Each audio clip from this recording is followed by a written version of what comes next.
Ancelotti, who'll be 64 incidentally on the day of the final. Carlo Ancelotti, whether he'll be involved or whether he'll be birthdaying with his family and friends remains to be decided. Could do both, John, I suppose. Well, that's a very good point, Chris. He's made one change from the first leg. Rudiger on the bench, so Militao, who was suspended in Madrid last week, comes back in alongside Alaba. So Courtois in goal, the excellent Courtois. Carvajal, Militao, Alaba and Camavinga. Then Kroos with Valverde and Modric either side. Same midfield three as last week.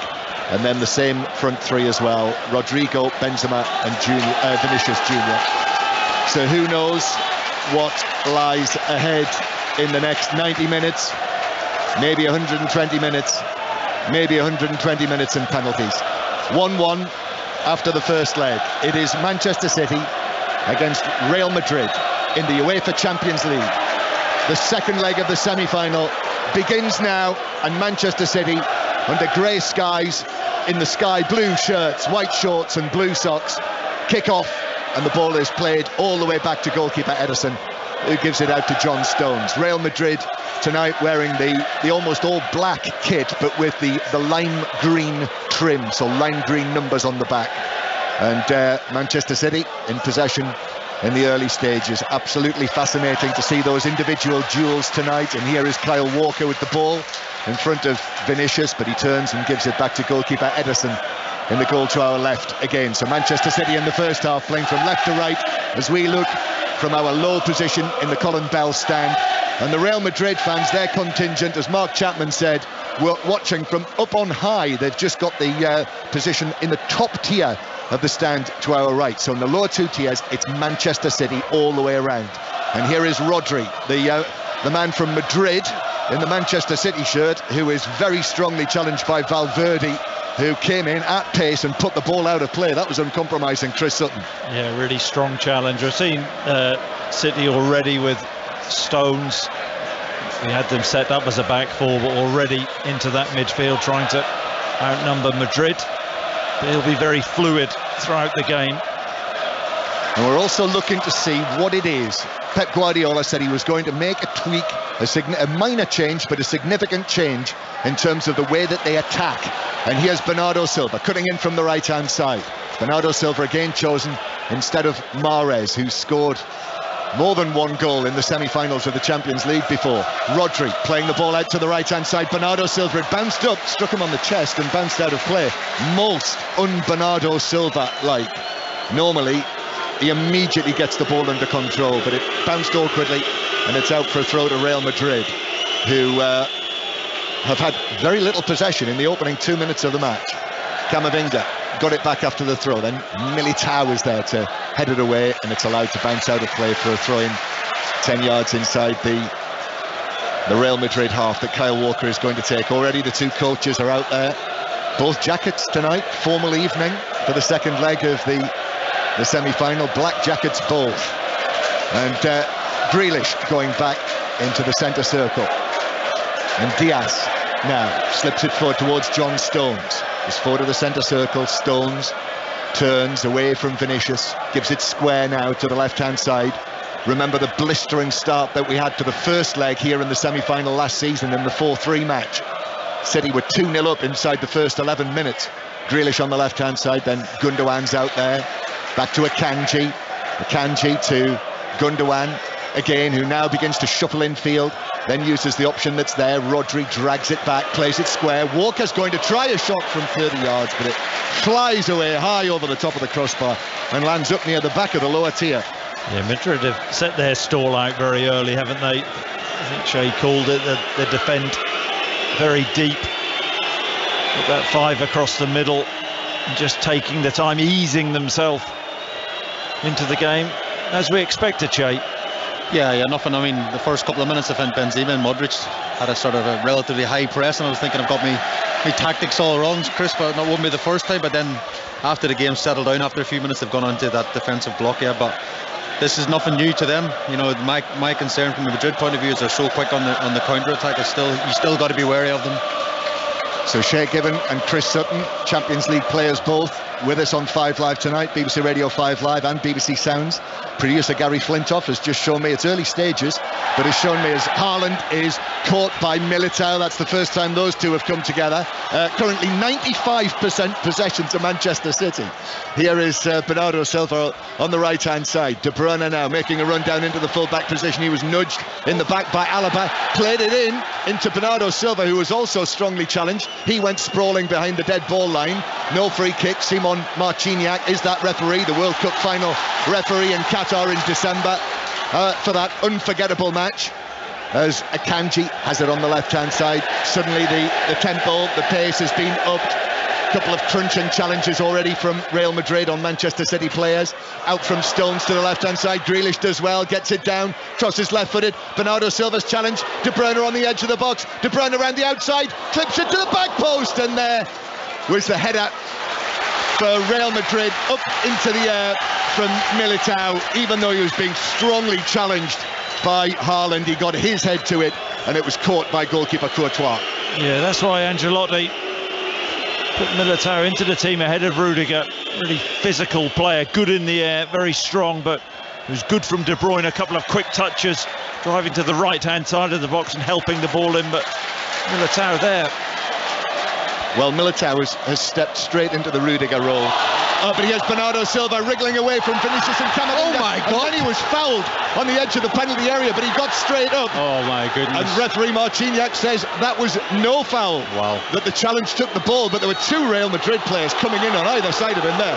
John, and Haaland has had something to say, and referee Marciniak has run over towards him and has told Haaland in no uncertain terms that he needs to button his lip.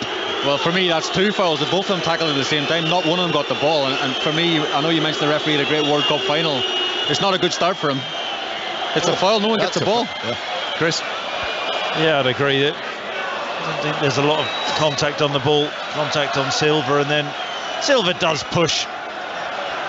Tony Kroos in the back there, and you know it is a free kick, but I think the anger was the free kick not being awarded for the foul on Silva initially. I think it was the second challenge, wasn't it, that came in from Camavinga that seemed to clean out Bernardo Silva, and then eventually the free kick was given Real Madrid's way because Bernardo Silva fired up, shoved over Kroos near the penalty spot. Well, that's an interesting one. And then Grealish is challenged, but the ball bounces to De Bruyne and through to Haaland, and Haaland now round the goalkeeper, tried to pull it back from the dead ball line, didn't have the angle, it was all at pace, wasn't able to get a shot in, but De Bruyne and Haaland already working in tandem. Now Bernardo Silva on the right-hand side. Tails are up here. Tempers are rising. Still 0-0. What a pass from Walker to Rodri. Rodri into the area. Shoots right across the face of goal and beyond the far post. Goal kick. Yeah, what a couple of moments for Manchester City. Pep getting the crowd riled up, waving for them to give more. But I thought Rodri should have shot initially with his left foot, but he worked at an angle and drove the ball across, trying to find that far corner. Initially, I think Haaland did really well. There wasn't a lot of space for De Bruyne to feed the ball into Haaland, who had made a run in behind the Madrid back line. He took a touch around Courtois to the byline, pulled the ball back blindly. No Manchester City takers, but a brilliant start from City, Shay. Yeah, brilliant. Pep's just asking for a bit more from the crowd, but you can see they're angry with the referee with that call. But again, I think it's one-way traffic at the minute. They have to capitalise, have to try and get a goal. Well, I don't know if they need Pep Guardiola to wind up the crowd after that start to the match. The first 7 minutes, particularly the last 3 or 4 minutes, when I think it's very clear the Real Madrid approach here. It is quite physical, and here's the challenge from Militao now on the back of Haaland again, and the ball bounces out of play. In fact, that is given as a free kick for Manchester City, and so we will have a. Did you give this guy an 8 out of 10 in the final, Chris? With your referee's report? Yeah, but he had a slow start off memory in the final. He got better. Manchester City with the ball halfway inside their own half. Walker high and over the top. Bernardo Silva has clipped the heels of Camavinga, who has gone down, and that is a free kick to Real Madrid. So 0-0, very early stages. If you've just joined us, 5 Live final score is available tonight on the iPlayer, Red Button, BBC Sport website and app, so you can listen to our commentary alongside the graphics and the video printer. And we'll keep you across the two matches in the Women's Super League tonight, and also, of course, Middlesbrough against Coventry City, which is also an 8 o'clock kick-off tonight. Middlesbrough 0, Coventry City 0, as it ended after the first leg. Everton 1, Arsenal 4 is the latest score in that 6:15 kick-off in the Women's Super League. Chris? Do you think, John, the bus being late for the Madrid players yesterday, do you think that's had an effect on their start? At Manchester Airport, they had to wait They had to wait for the bus for 40 minutes at Manchester Airport. Some unkind people would say they got off lightly. Maybe it's something to do with Chris. Chris's taxi was late the day. Maybe he's had a slow start as well. Just wait till they have to go through security on the way back.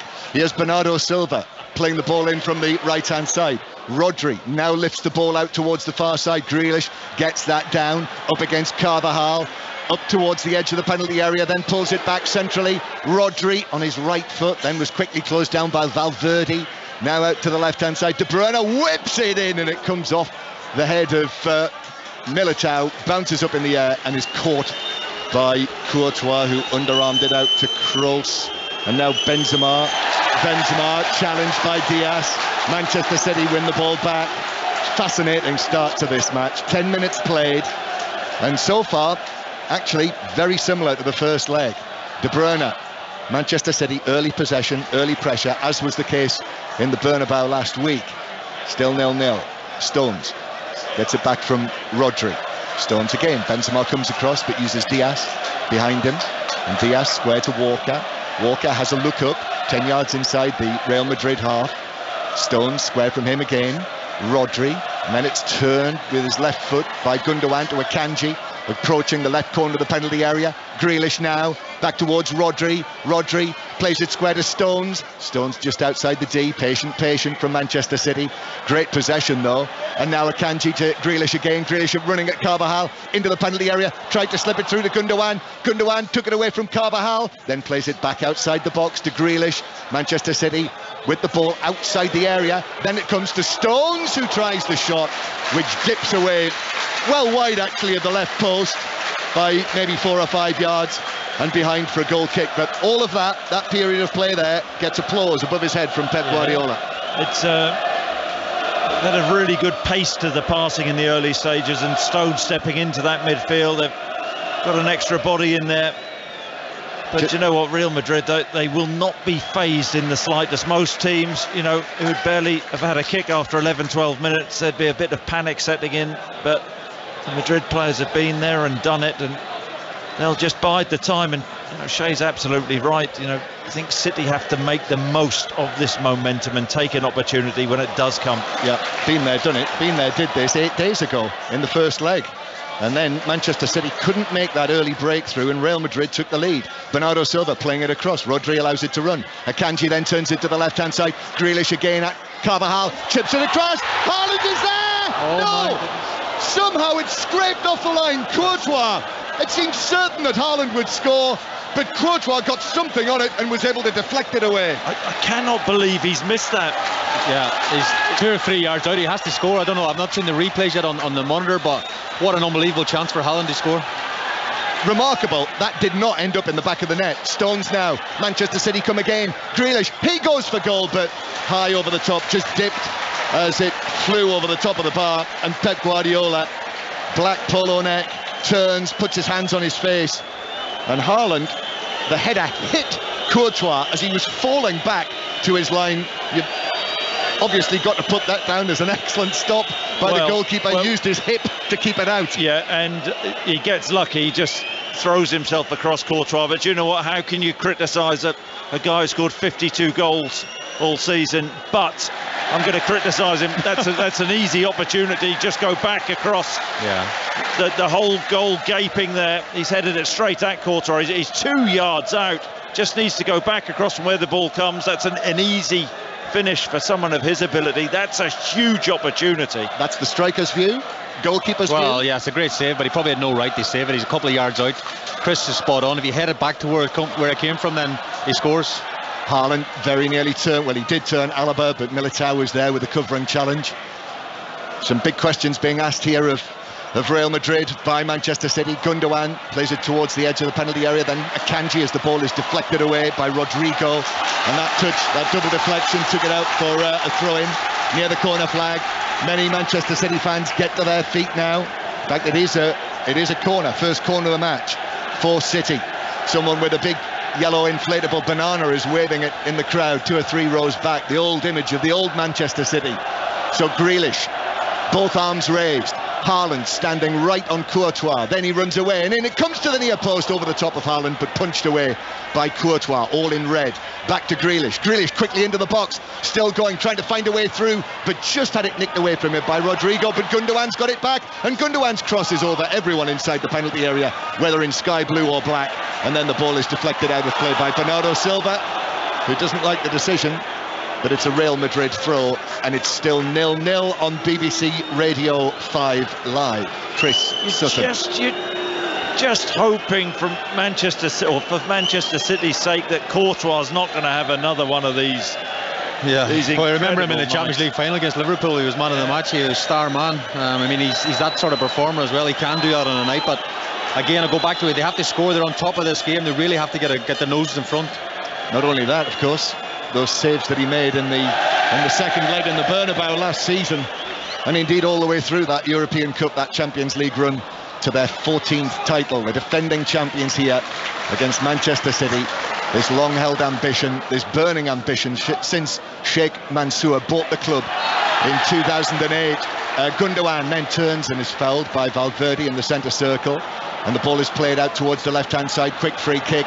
De Bruyne out to Grealish. Grealish against Carvajal again. Carvajal backpedaling but going with him, and Grealish has to turn and give it back to Rodri, who moves across and turns and plays it infield towards Akanji. It's approaching the penalty area. Real Madrid drop back only. Benzema left up front, and now this time it's De Bruyne's low ball into the near post, but across comes the number 3, Militao, the Brazilian, to clear it out of play for a throw-in near the halfway line. So how is it finished in the 6:15 kick-off in the Women's Super League? Nick Hatton. Everton 1, Arsenal 4. John O'Brace from Caitlin Ford, Katie McCabe and Lotta Wubben-Moy doing the damage in the first half. More injury concerns though for Arsenal. Leah Walty stretched it off after a nasty challenge from Agnes Beever-Jones. She received a straight red card. Katja Snoys pulling a goal back in the dying seconds, but it's finished Everton 1, Arsenal 4. Arsenal closing the gap on leaders Manchester United to 3 points. And Chelsea had the chance to go top. They've just kicked off. West Ham 0, Chelsea 0. And Middlesbrough, Coventry, the second leg there. How's it shaping up with you, Chris Coles? Well, similar to your game, John, the home side on top. Bright Middlesbrough start to match the extremely vocal home support. Ryan Giles fizzing low cross, just needed a touch in a crowded 6-yard box. It didn't get one. Middlesbrough on top, but still goalless with Coventry. Thank you, Chris. Manchester City 0, Real Madrid 0. And there is a choice of listening, by the way. West Ham Chelsea is on Sports Extra if you want to listen to that in the Women's Super League. But just like the first leg, Chris Sutton, Manchester City on top, but not able to find the goal. No, I mean, this is it's been an incredible start from Madrid. I mean, just a long ball from Courtois, but they haven't been able to get out of the half, really, have they? There's only been the occasional forage into the Manchester City half. Manchester City have been so dominant. It's like they're playing Southampton or Everton or somebody. I'm not the best team in the world. Or Arsenal. Or Arsenal, yeah. Dominant win against Arsenal a couple of weeks ago. You know, so many people said that night it's not going to be the title decider, but actually it was very, very significant, if not the absolute decider. But you know, people say, well, Ancelotti has planned for this. This is all part of the plan. Is it really? Haven't they just been a bit lucky in this opening 18 minutes? They've been lucky a lot, Real Madrid, over the years. De Bruyne with a free kick, left of centre. So this is 30 yards out, probably more than that. Out to the left-hand side. De Bruyne's free kick whipped in, and Courtois goes down to his left, drops to his knees. But he knew it was going wide. Sounded like somebody fell off a cliff over there somewhere. I think De Bruyne has tried that, you know. He's a puff of the cheeks after it's just gone wide. He tried to catch Courtois out at his near post, but just got too much on it, I think. I think that's where Antonio's sitting over there with his Cadena Ser radio commentators. Here's Modric back into his own half. Modric who I think that's the first time I've mentioned his name in the commentary, with 18 minutes played, and he's miscontrolled the ball out of play for a throw-in. But I think they did, in that passage of play, string maybe 3 passes together.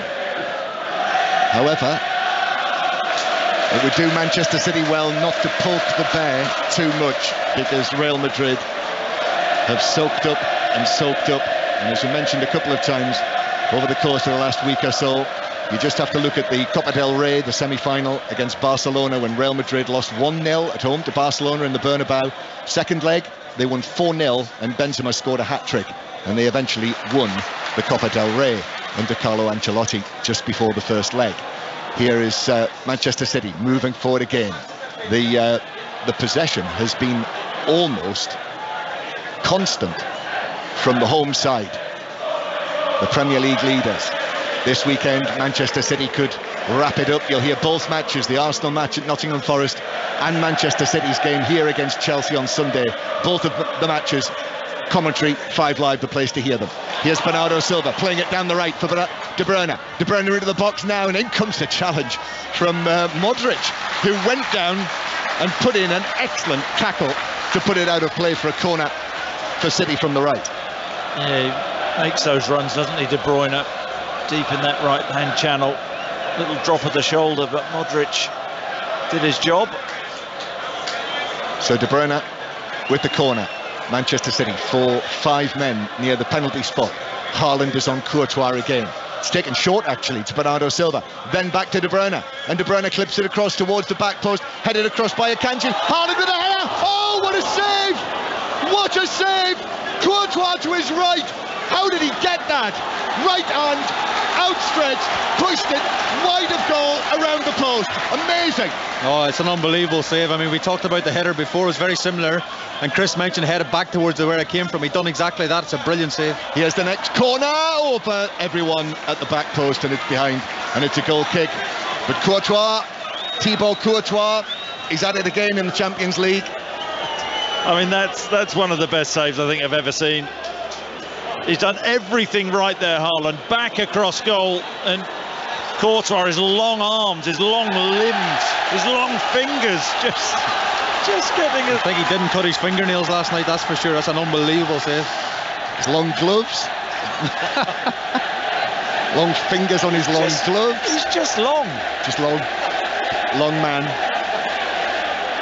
Mr. Long. Yes, somehow it is Manchester City 0, Real Madrid 0.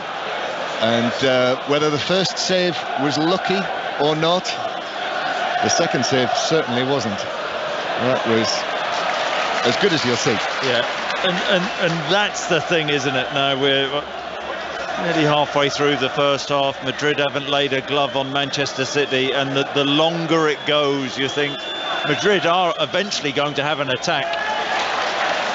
Thibaut Courtois laid a glove on them though. Here's Grealish.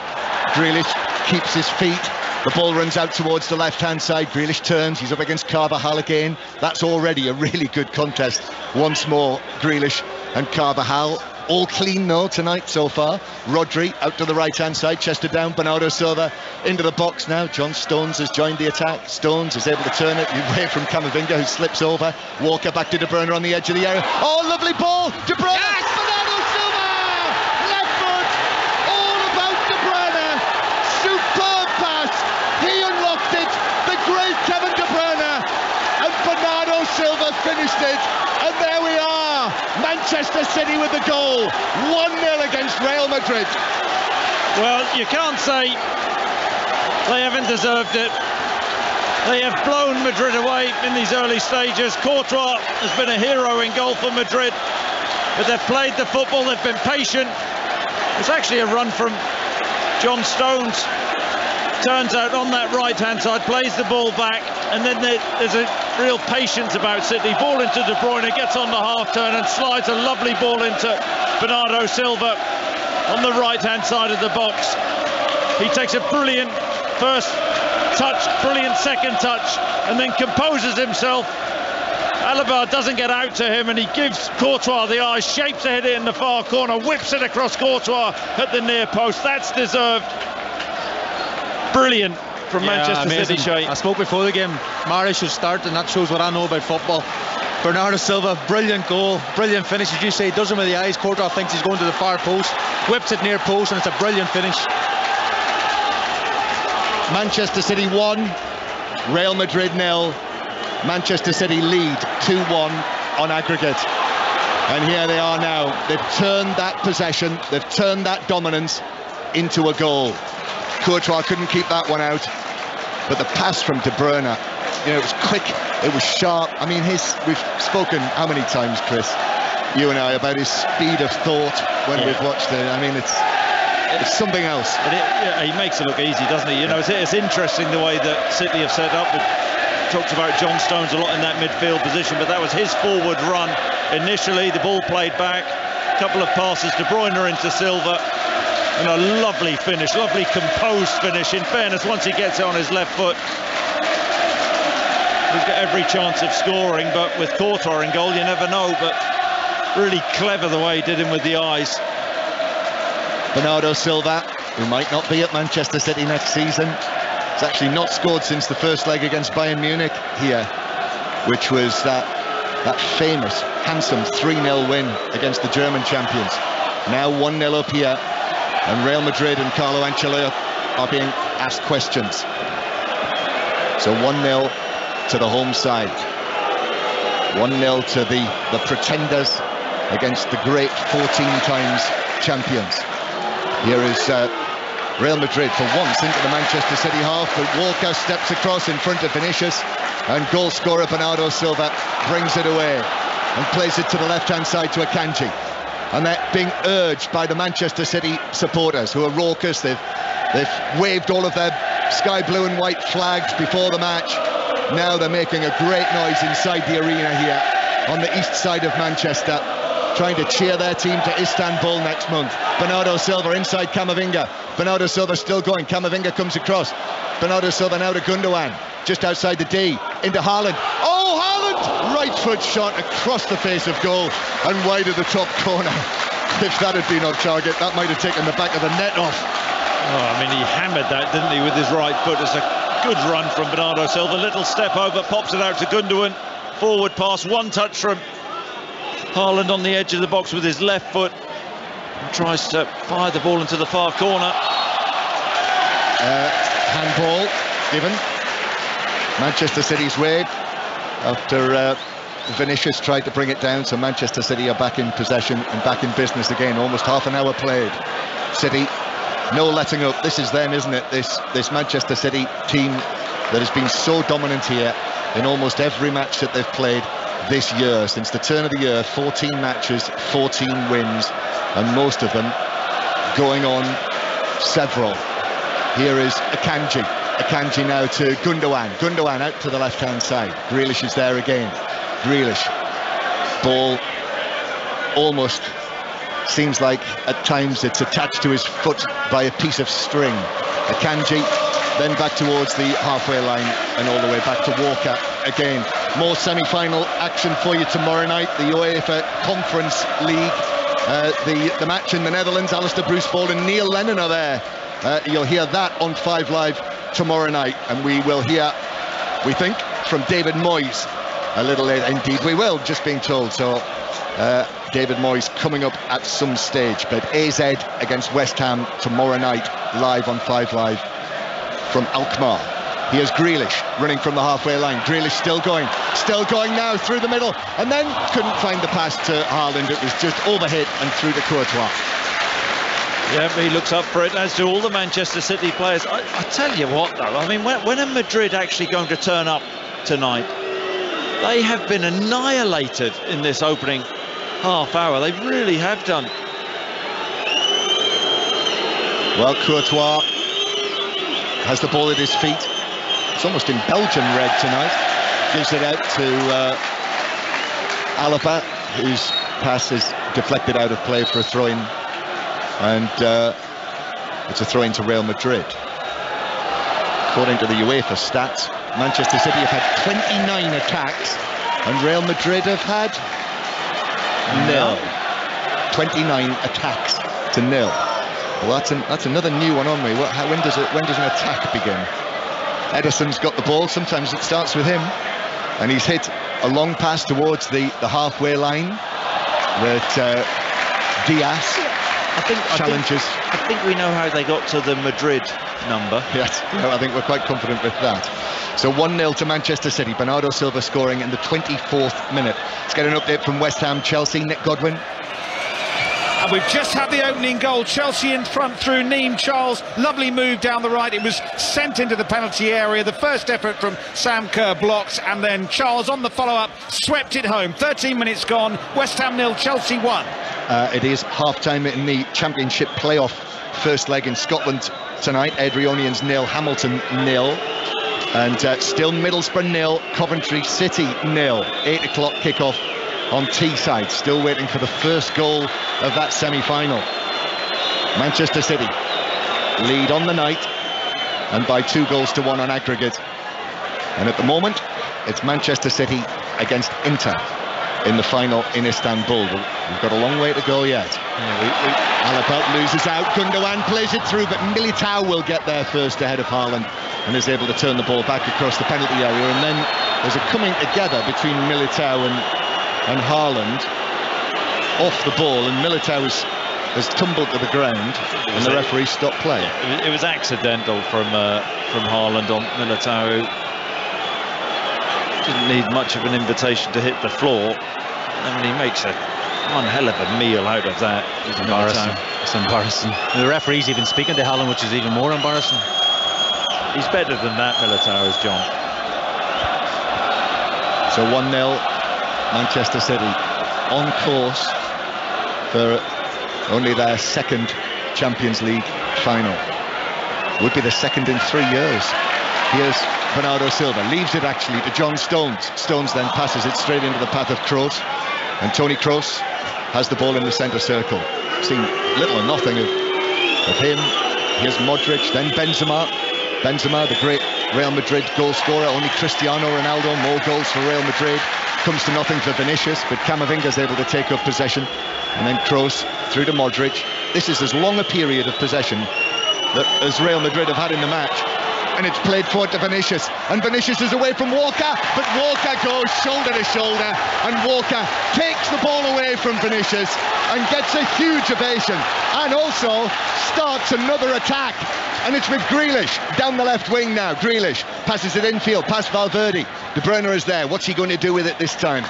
De Bruyne actually just waits and just slows the momentum down. And Manchester City are quite happy here to say, OK, Real Madrid have had a little flurry there, and now we're going to take charge again. And the tempo goes all the way back down.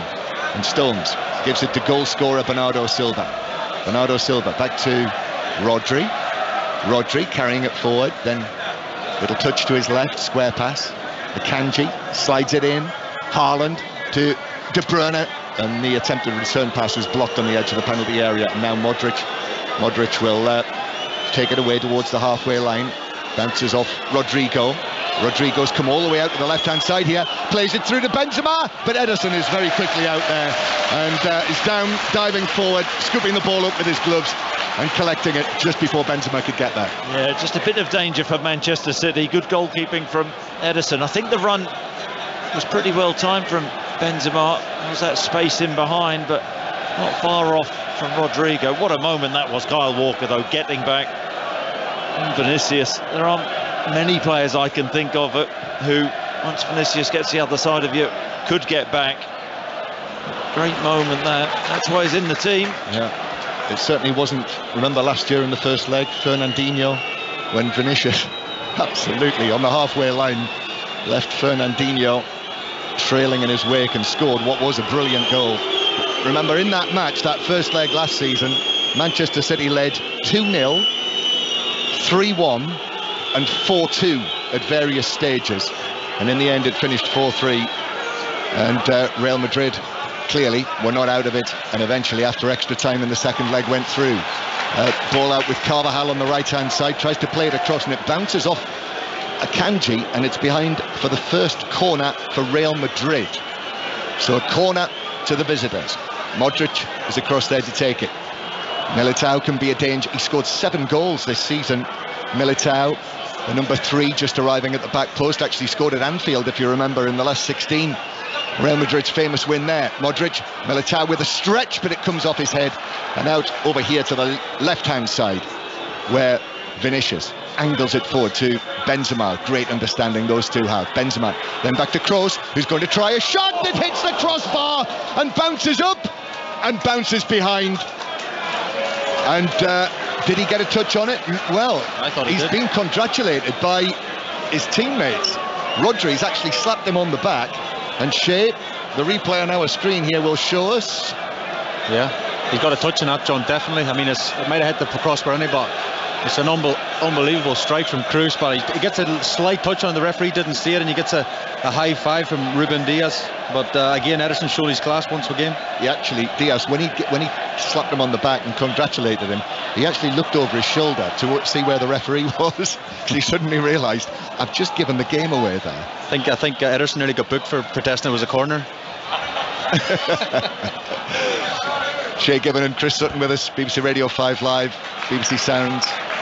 And Manchester City have been given a warning there by Toni Kroos. Still 1-0 the home side lead.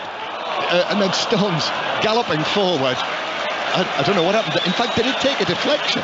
No, it didn't. Stones trying to play the ball forward, just got it all wrong, and to use an agricultural phrase, howked it straight forward for a goal kick. He did, but I mean that's not normal, that build-up play. What the right centre-half moving forward, taking the ball from Diaz into midfield and driving up the pitch. I mean, phenomenal to watch, it really is. So 1-0, Manchester City 1, Real Madrid 0. And a terrific first 25 minutes by Manchester City. And here they come again, Bernardo Silva, now out towards the left-hand side. They would love a second goal before half-time. 10 minutes to go to the break. Akanji playing it back to Grealish, who just allows the ball to roll into his path, and now he's moving again and plays it across. Gundogan in with a chance, shot deflected, headed, Bernardo Silva again! Finds the net! 2 goals for Bernardo, 2 for Manchester City. They're in control now and can begin thinking of Istanbul. Manchester City 2, Real Madrid 0, 3-1 on aggregate. Yeah, don't go too early, John. It's only 2. Madrid are famous for the comebacks, but Manchester City have been absolutely superb in this first half. It's a good forward run from Gundogan, who makes those runs. The timing of his run is superb. The ball fed in from Grealish to Gundogan. Gundogan shoots, it takes his deflection, pops up. I tell you what, the finish is really composed from Bernardo Silva, who just loops the ball over Alaba into the far corner. Really cool finish, and they've thoroughly deserved a 2-goal lead. It's a brilliant header from Bernardo Silva, because he could have maybe chested it down, took a touch and maybe got closed out, but he's actually placed it and sort of semi into the top corner over Alaba on the line. It's a fantastic header. Right about, 10 yards out. And he was arriving at pace there again. You have to think quickly there, quick decision to make, but just a little stun header as he was arriving that looped it gently into the top corner. Controlled, wasn't it? Could have gone for power and tried to head it into the floor, but really clever finish. Great run from Gundogan. Manchester City leading 2-0, and they've got that second goal. And now they want to keep it all very tight at the back. In terms of, we spoke about it yesterday, spoke about it before the game, what it was that Pep Guardiola wanted. I do wonder whether it was quite simply what I think you said, Chris, just to move the ball faster, in the Real Madrid defensive third, and they have done that. Yeah, I think so. Look, I think the last couple of months in the Premier League, they've really gathered momentum, haven't they? Flying in the Premier League, flying in Europe. He was able to rotate players afresh, but also competition for places is a big thing. We spoke about, that would it be Silva, would it be Mahrez? We've got Foden, Alvarez, such a strong squad. Everybody wants to play, and they have played with such a purpose in this first 38, 40 minutes. Well, they're in the driving seat now, Manchester City. There was the warning, though, Kroos hitting the bar with that shot when it was 1-0. Although goalkeeper Ederson, as we spotted on the replay, did get a touch to it. Free kick now. Gundogan has it's a free kick to Manchester City, but I think Gundogan perhaps has said something to the referee about the challenge. Maybe suggested, was it worthy of a yellow card? And the referee, Simon Marciniak, has very firmly put him in his place and made it clear with the body language and presumably the verbal language as well, who's refereeing this game. And it's a free kick to Manchester City. Gundogan, though, pivotal in the goal as well. Quick feet after Grealish's ball in, and here's Bernardo Silva, who's on a hat-trick now. Is bundled over by Camavinga, and the crowd now are beginning to get on to the referee because they saw what Gundogan said. Silva wanted Camavinga booked there, and I think that's where the anger came from. The crowd, good little shift, got the other side of Camavinga. Did Silva, is brought down and looks at the referee, says, "Why no card?"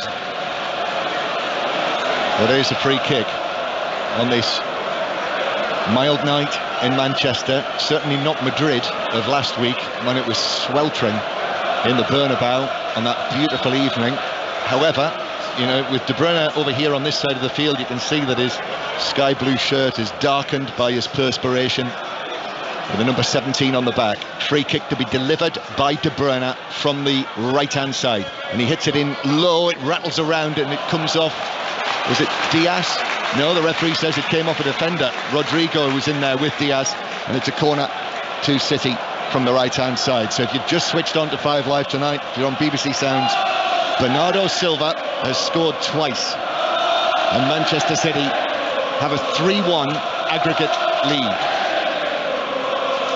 Oh, Kevin De Bruyne, they sing. Some of the white flags are being waved in the crowd, but far from a white flag performance from Manchester City tonight.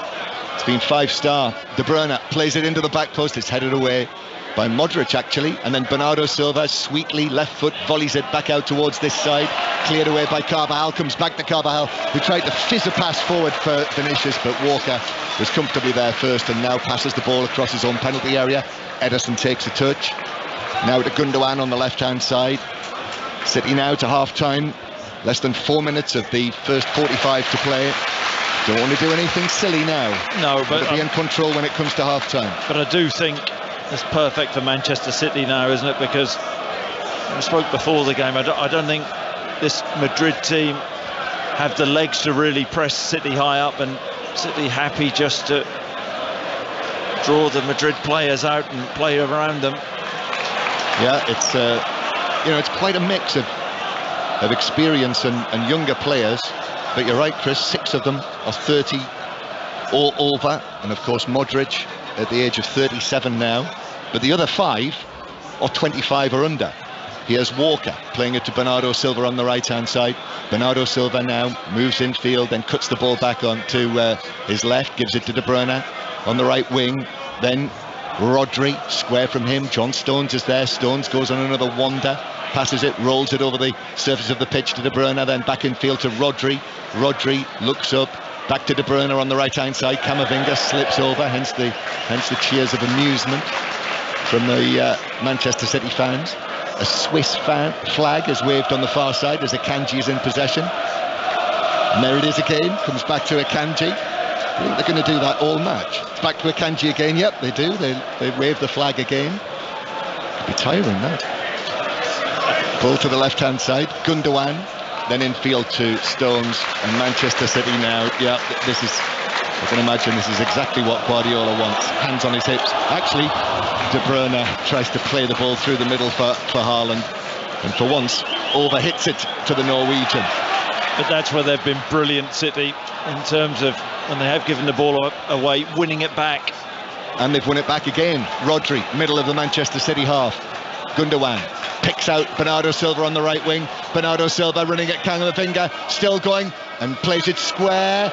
De Bruyne, edge of the box. The pass finds Haaland on his heels, and it runs through for a goal kick.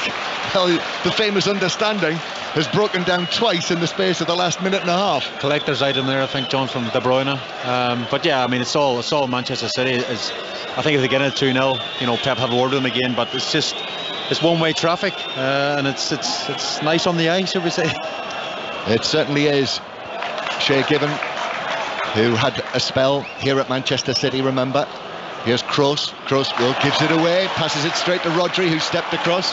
Rodri is now forward of the centre circle, gives it out to Grealish. Grealish against Carvajal. Grealish dips his shoulder, goes to the left, goes to the right, then plays it infield to Rodri. Rodri lifts the pass back out to 2-goal Bernardo Silva, who gets the ball in between his feet, turns, twists. Bernardo Silva goes for goal, but hits the shot straight at Courtois, who plants his feet, goes down onto one knee and collects the ball into his chest. Yeah, the space opened up for Silva. On that inside, coming inside on his left foot.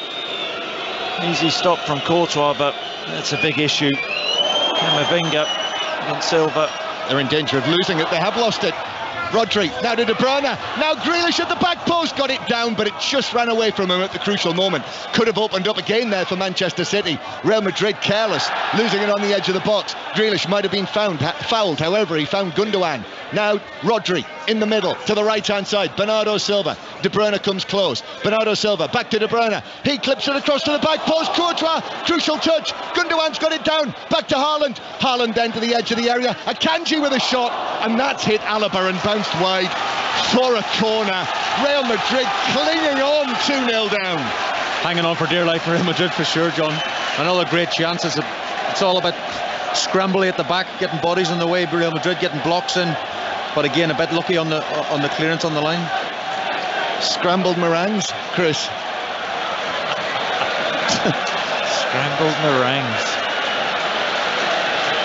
I mean, Madrid won half-time, don't they? They're going to have to regroup. It's going to have to be some team talk from Carlo Ancelotti for them to get back into this game. Corner then. We're in added time at the end of the first half. Grealish swings it in. Courtois comes and gets a punch. And that's it.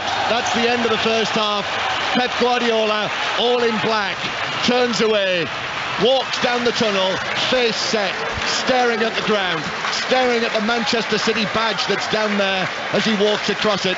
And with this scoreline, that badge is going to be in Istanbul. 2-0 they lead. They've been dominant. Bernardo Silva has scored both of the goals. And Manchester City 3-1 up on aggregate. Chris Sutton, Shay Given. Yeah, I mean, Manchester City have blown this Madrid team away in the first half. We wondered whether City would come out of the traps. They've been totally dominant. They really have been. Missed a couple of early chances. Got to say, Courtois has had a stormer in this first half, but really clever play. You felt it was coming, and when the opportunity did come, lovely pass from De Bruyne into Silva, who has an exquisite finish. Did Courtois with the eyes, and then a clever header for his second goal. But in many respects, Manchester City could be further ahead, should be further ahead. Yeah, Madrid hadn't left their gloves on. There was only one occasion when obviously Vinicius went through. Kyle Walker looked like he was bait, but he put the afterburners on, jumped on the back of a motorbike, it seemed, and caught up with him and cleared the danger. But it's been one-way traffic apart from that, John. Absolutely brilliant for Manchester City, and two big goals, of course, from Silva. But I just don't know what Carlo Ancelotti is going to do at half-time. Is he going to change it? Because we've got the little monitor in front of us. You see Benzema in close-ups, you see Modric, they're blowing, they're shaking their head. There's a lot of negativity, their shoulders are down. They're brilliant players on the ball, but Man City are just passing them off the pitch, and again, they're burning out the legs, they're burning the energy of these Real Madrid players. Well, there's a lovely buzz, you might be able to hear it around the Etihad Stadium. Manchester City supporters just soaking that up, just enjoying that first half that has put them in the driving seat in this Champions League semi-final. At half-time here, Manchester City 2, Real Madrid 0, and Mark Chapman is here with us. You could pick any stat you want out of that to highlight Manchester City's dominance, couldn't you, Shay? I mean, they have suffocated Real Madrid. Yeah, and if it wasn't for two big saves from Courtois as well, chappers, it could have been game over half-time. He was brilliant at the early stage of the game, and I said in commentary, I said they need to score now when they're on top, and of course Bernardo Silva come up with two big goals. But again, I think Pep will be saying the same at half-time. We start the second half again, 0-0, whatever, and come out and try and keep playing the way we're playing. Just be careful on the counter, because Madrid will have to change something at some point to try and get back into this. 72% possession for City, 13 shots in total to Real Madrid's one, which was the Toni Kroos one that hit the bar.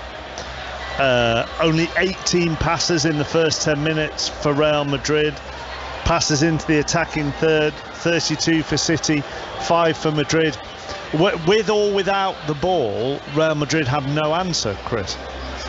No, and a lot of that is down to the way that Manchester City have performed, their intensity, their ability when they have lost the ball to win it back. I've got to say, we talked about the experience within the Madrid team, but the likes of Toni Kroos at times, I know he hit the bar with a decent effort, but he's looked shell-shocked. Modric, I think they're all shell-shocked, the Madrid players. They couldn't have expected to be dominated as they have been, but that's a testament to City. We talked about their setup. Stones has been outstanding, drifting into midfield, had a part to play in that first goal, and quite simply, Madrid cannot cope. So it's all right us sitting here saying, well, Ancelotti will have to change things. How? They are an aging team, and what we do know is if they want to press City high, which they'll have to gamble at some stage, City could tear them to absolute shreds. I think the left back, I mentioned him beforehand, that's why I thought Mahrez might have started.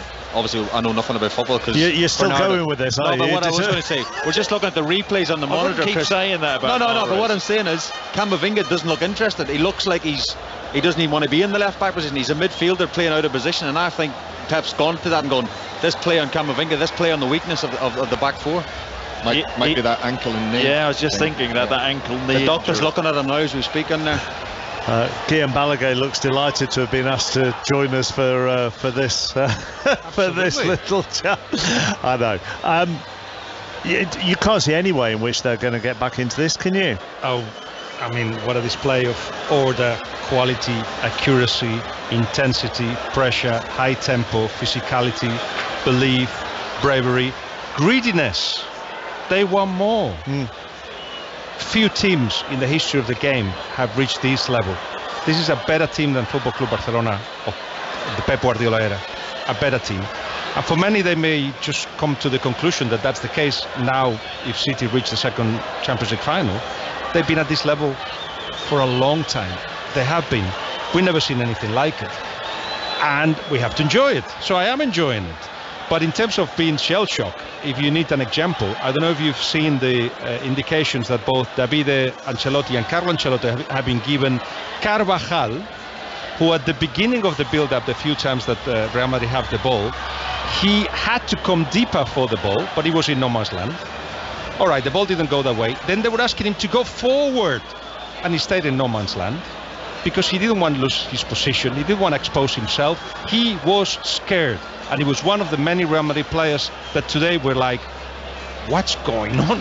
Yeah, and even, Chris, I mean, every single throw-in that Real Madrid have had, they've lost by the second touch of it, I think. Particularly down this side. I mean, City's intensity, which was one of the many words that Guillaume used to describe their football in that first half. City's intensity has blitzed Real Madrid. And you've got to say, it's really surprising because, we've talked about this Madrid team and how strong their mentality is. Tonight, that mentality just hasn't been there. It's disappeared.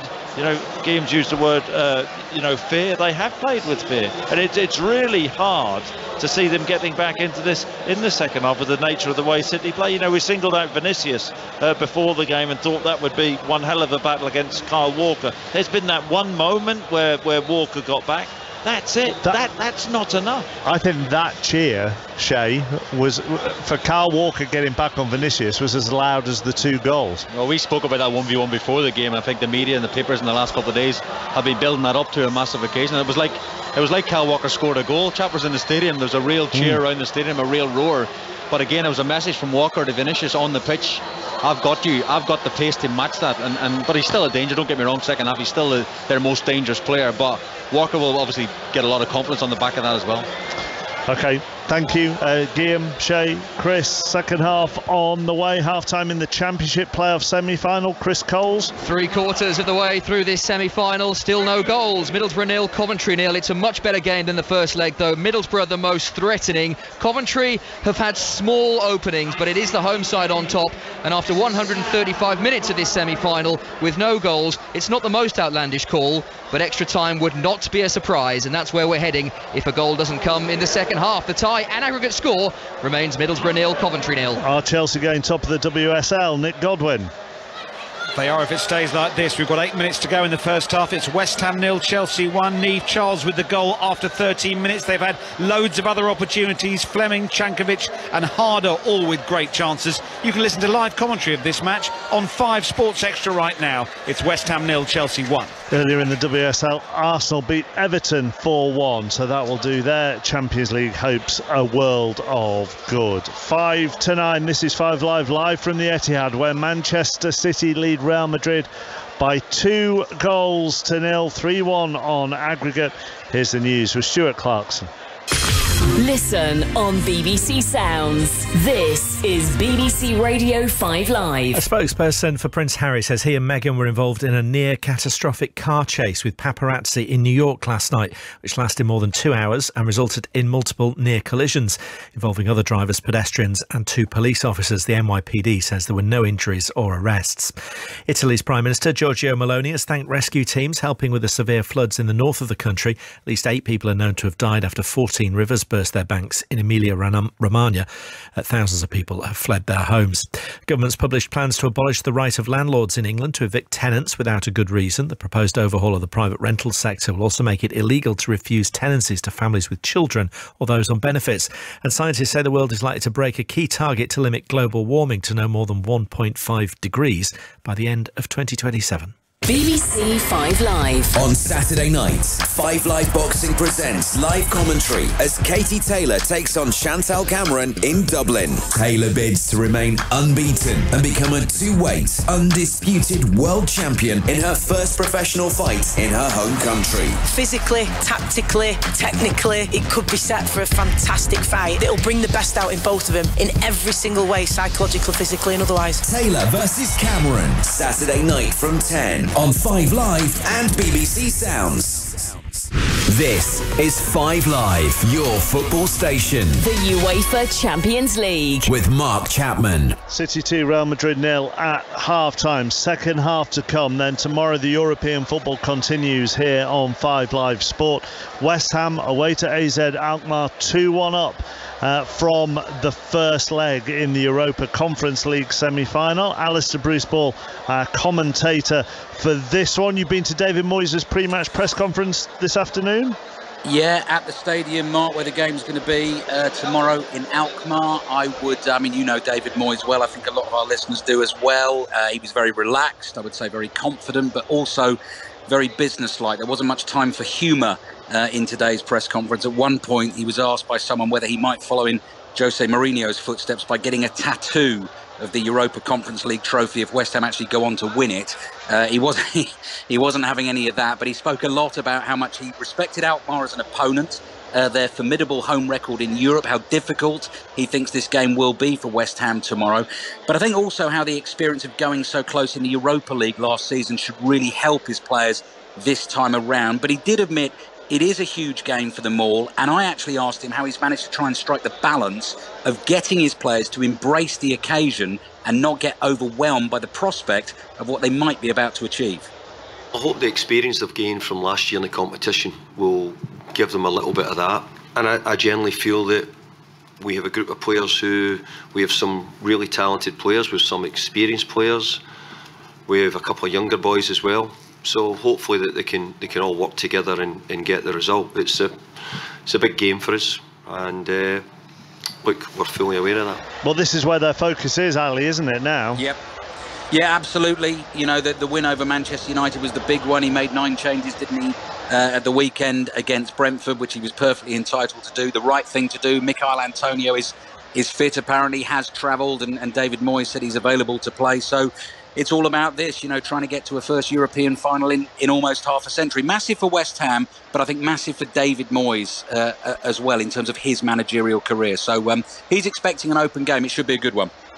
Okay, thank you very much, Ali. So full commentary of that tomorrow. Build up from 7. Plenty of updates from St James as well, where it's Newcastle against Brighton. Huge game for both those sides in the race for Europe. Now, the second men's major of the year gets underway tomorrow at Oak Hill Country Club. Still sounds a bit weird to say it's the USPGA, but we'll get used to it eventually. Our correspondent Ian Carter is in Rochester, New York, and you've been talking to Matt Fitzpatrick, Ian. Yes, I have, because he comes here as the reigning US Open champion. 12 months ago, he was in the final group at the USPGA at Southern Hills. That really equipped him for winning that US Open at Brookline. And now here he is, having just won at the Heritage as well. And I've been talking to him about how he's changed as a golfer over the past 12 months. I'd probably argue I was playing better then than I am right now, but I think from a mental standpoint, probably obviously learned a lot more, and confidence is probably a little bit higher right now. I definitely feel a little bit more at ease and a little bit more confident, not like, oh, I need to win this, it's just a bit more relaxed about majors now. I've ticked off one and hopefully just let the other one come to me.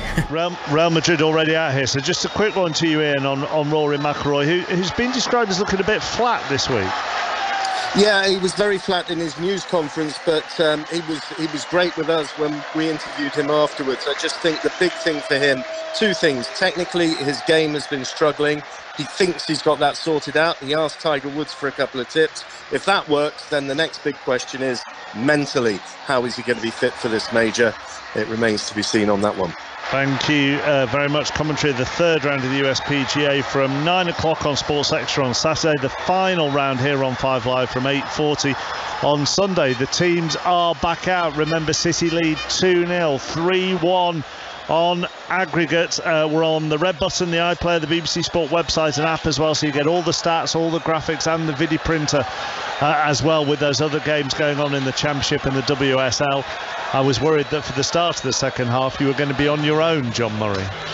Yes, but fortunately my two summarisers have just both taken their seats. Good things comes to those who wait, John, you know that. Absolutely. And Shea Given. It's all about timing, John. And the timing was excellent. Just arrived, as ever, at the perfect moment, Chris, on the edge of the 6-yard box. A little bit like Bernardo Silva. Rather like little Bernardo Silva. I didn't think we'd be comparing Chris Sutton to Bernardo Silva, no, but we are. That might be the first and only. Well, off we go for the second half with Manchester City after that excellent first half, leading by 2-0. But, in the semi-final last season, Manchester City several times over the course of the two matches had a 2-goal advantage, and they've had half-time to think about things, and there is a mental side to this game as well. But don't overthink, Pep said, John, didn't he, yesterday? Oh, he's not going to overthink it, that's right, yes. So, well remembered, Chris. So the two coaches have stuck with it at the start of the second half, no changes. So Manchester City, Ederson in goal, Walker, Diaz and Akanji, Stones and Rodri, Bernardo Silva, De Bruyne, Gundogan, Grealish and Haaland. Haaland, who was somehow kept out by a brilliant save from Courtois when it was still 0-0. But what Haaland couldn't do, Bernardo Silva could, twice. Here's Gundogan in the centre circle. Modric comes in with a challenge, and so Real Madrid have got it back.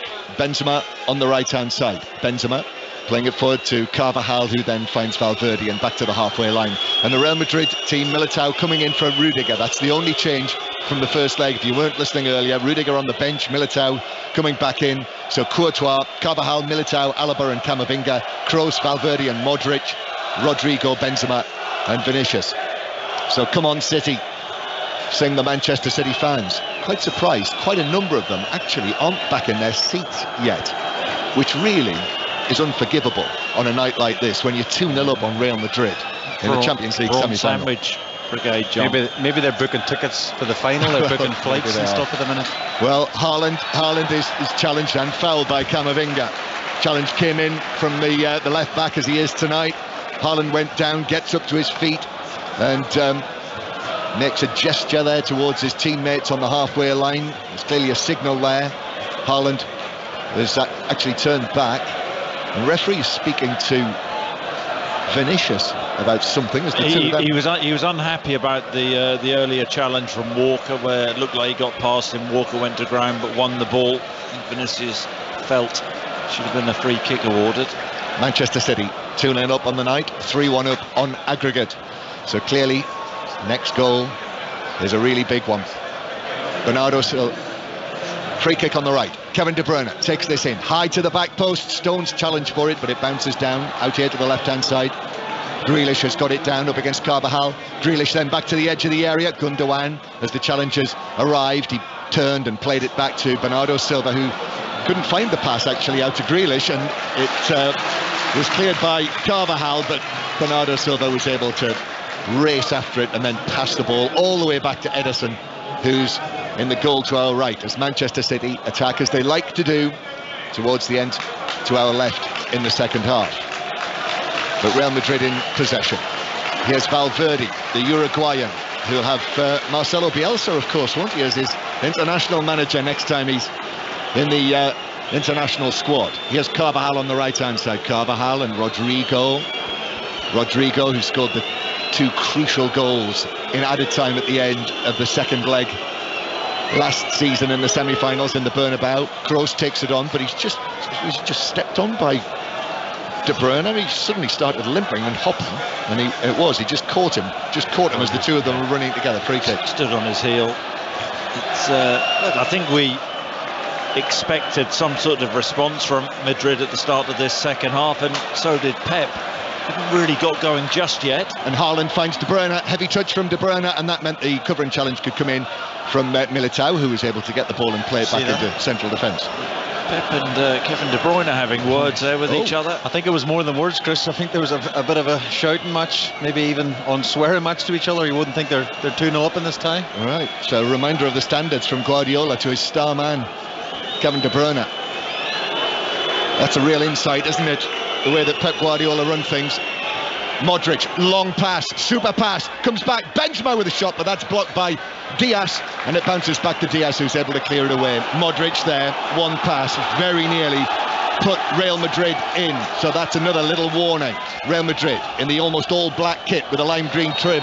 Benzema plays it through to the edge of the area, and Rodrigo is upended by Diaz. The ball ran away beyond Rodrigo, but the referee has pulled out a yellow card. He uses his body really well, Rodrigo. Diaz gets far too tight to him. Rodrigo lets the ball run beyond him and draws the foul. You just sense, we spoke about the atmosphere in the first half, John, just sense this place is getting a little bit nervy now.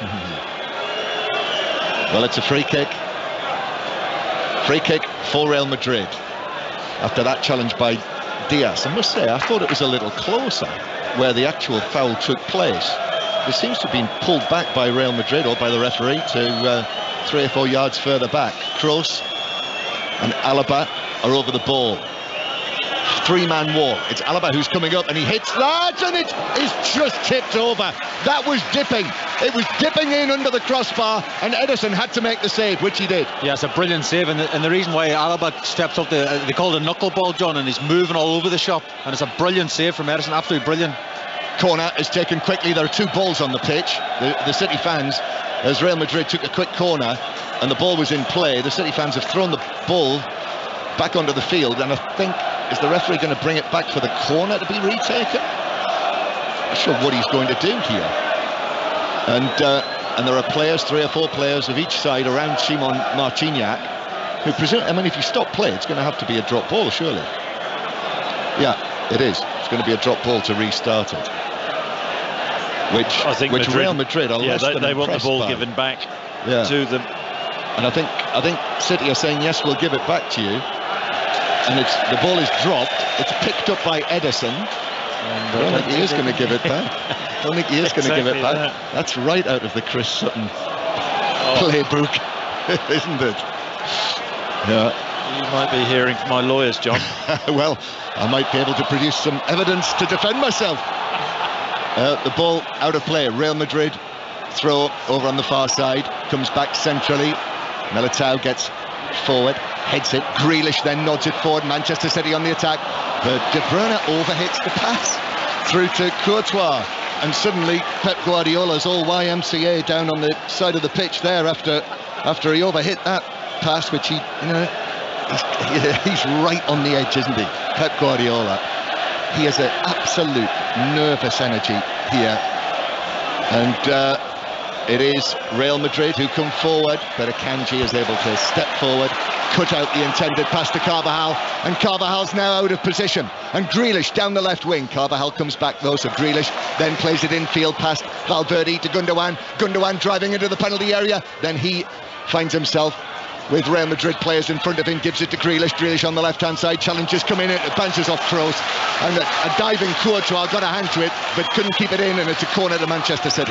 Gundogan's so good at spotting the space, drove into it, was shut down, popped it out to Grealish. I said in the first half, it looks like the ball is glued to Grealish's foot when he dribbles with it. Wins the corner for City.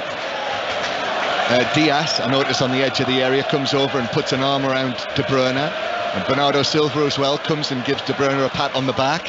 So the players have seen that with what Guardiola said to De Bruyne, I'm sure. Corner then, Grealish.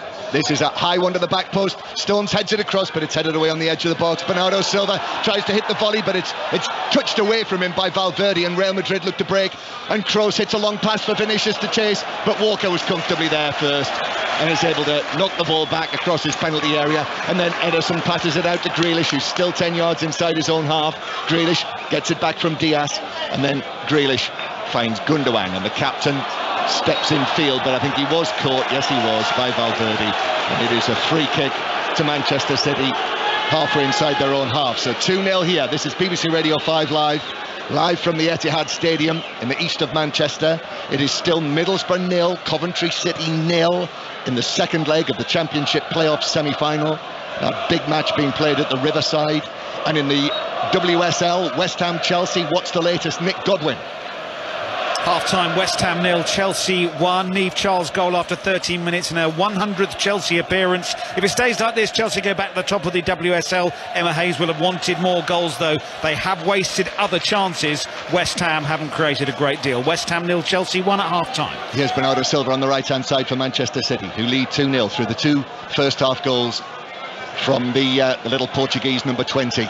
Those two goals means that with this scoreline, it'll be Manchester City against Inter in Istanbul in the final. Grealish now round the outside of Carvajal, who pulled him back, fouled him.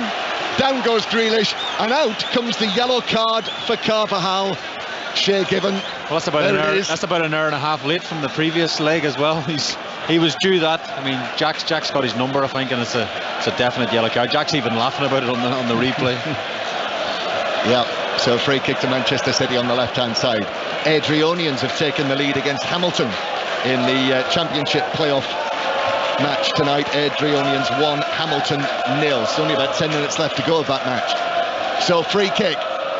They're singing the name of Kevin De Bruyne. He's been given a G up by Pep Guardiola. Let's see what the response is from the great Belgian.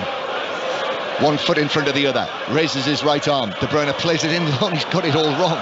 A miss-hit that was cleared away by Carvajal, but it's headed back to the edge of the box. Akanji, De Bruyne then gets a touch to take it away down into the full-back position. And then he drags it back on his right foot. De Bruyne picks out Grealish inside the penalty area. Grealish, as he tried to knock it to De Bruyne, it bounced off Carvajal, back onto Grealish and behind, and it is a goal kick. So 2-0 Manchester City lead. Going to take a short goal kick out from the back. Militao just taps it square to Courtois. Courtois with Grealish just arriving in front of him. Long pass to the halfway line where Vinicius will find Carvajal on the right-hand side. Rodrigo makes a run towards him and then out to the right. Rodrigo in possession. Then back to Carvajal again, and with the outside of his boot over the top of Modric. Bounces all the way to Camavinga with a little flick from him. And now Benzema moving in from the left-hand side. Their 29-goal top scorer this season. Benzema with a brilliant goal-scoring record against the Premier League clubs in the Champions League. Benzema again out to the left-hand side to Modric. And Modric then back to Kroos near the halfway line. The whistles from the Manchester City fans, because Real Madrid are enjoying a period of possession here. in the second half. Valverde now. The City fans raise their voices again. Carvajal, Valverde, Kroos to the right to Militao. Carlo Ancelotti's there now on the edge of the coaching area, pointing the way to Rodrigo. That's where the ball's gone. Vinicius on the right-hand side as well. Vinicius into the penalty area, took a deflection, bounced for Gundogan, and Manchester City should bring it away. In fact, Grealish has drawn the foul from Militao, and Manchester City have the free kick. It does well to draw the free kick. Jack Grealish, first time we've really seen Carvajal get in an advanced position and going into the midfield area, trying to get an extra body in there. They get out down the right-hand side, but a real lack of conviction, and they did get out wide. Still no changes made, just over half an hour to play. Pep Guardiola didn't make a single change in the first leg, of course. This ball is cleared by Ederson. Out to Bernardo Silva, chests it down. De Bruyne with a touch with his head. Haaland stretching, couldn't get there. So Real Madrid back in possession again and actually go all the way back to Courtois. Militao is being closed down by Grealish on the edge of the penalty area. Back to Courtois again, who passes out to Carvajal. And Real Madrid playing it out from the back. Militao, though, goes for the long pass.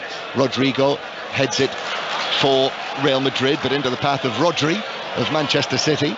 And then Kevin De Bruyne in with a challenge. Rodrigo trying to go past Akanji. He has. The ball's bounced nicely for him. Rodrigo goes for the early high ball across the edge of the penalty area. Walker twists, heads it away, but it comes out to Vinicius. Vinicius now across the corner of the penalty area. Benzema controls that superbly well, but a crucial stretch by Gundogan just to get his foot to the ball. Otherwise, Manchester City could have been in trouble. But that's a good pass from De Bruyne to Grealish. But Grealish just slows it again.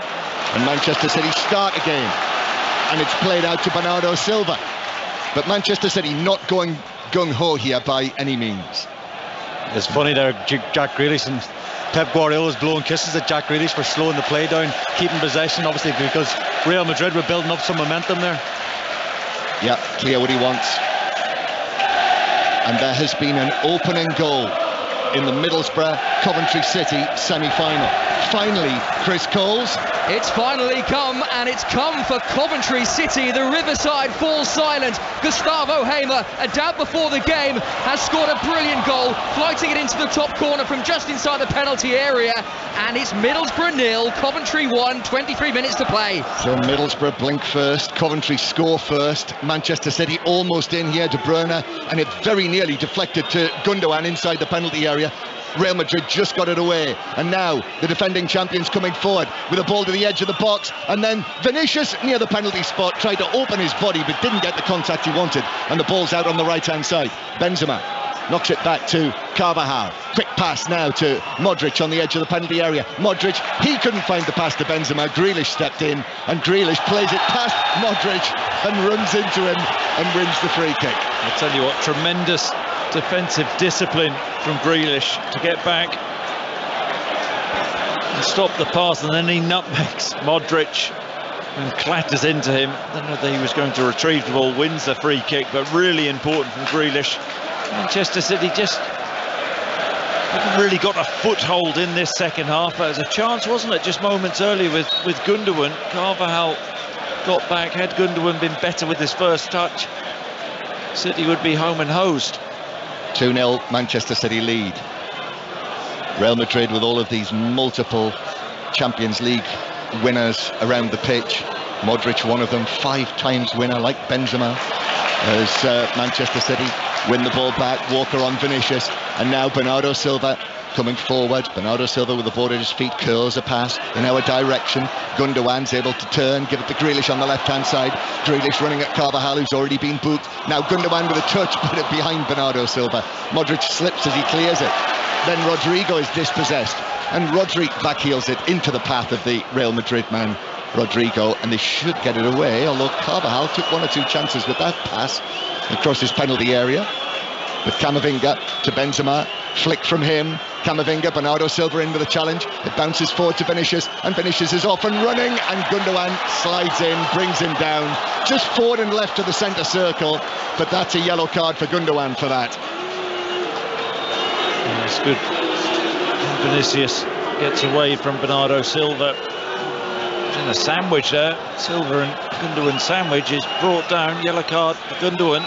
Real Madrid coming back into this a little more as Rodrigo goes down the right-hand side and wins a corner off Akanji.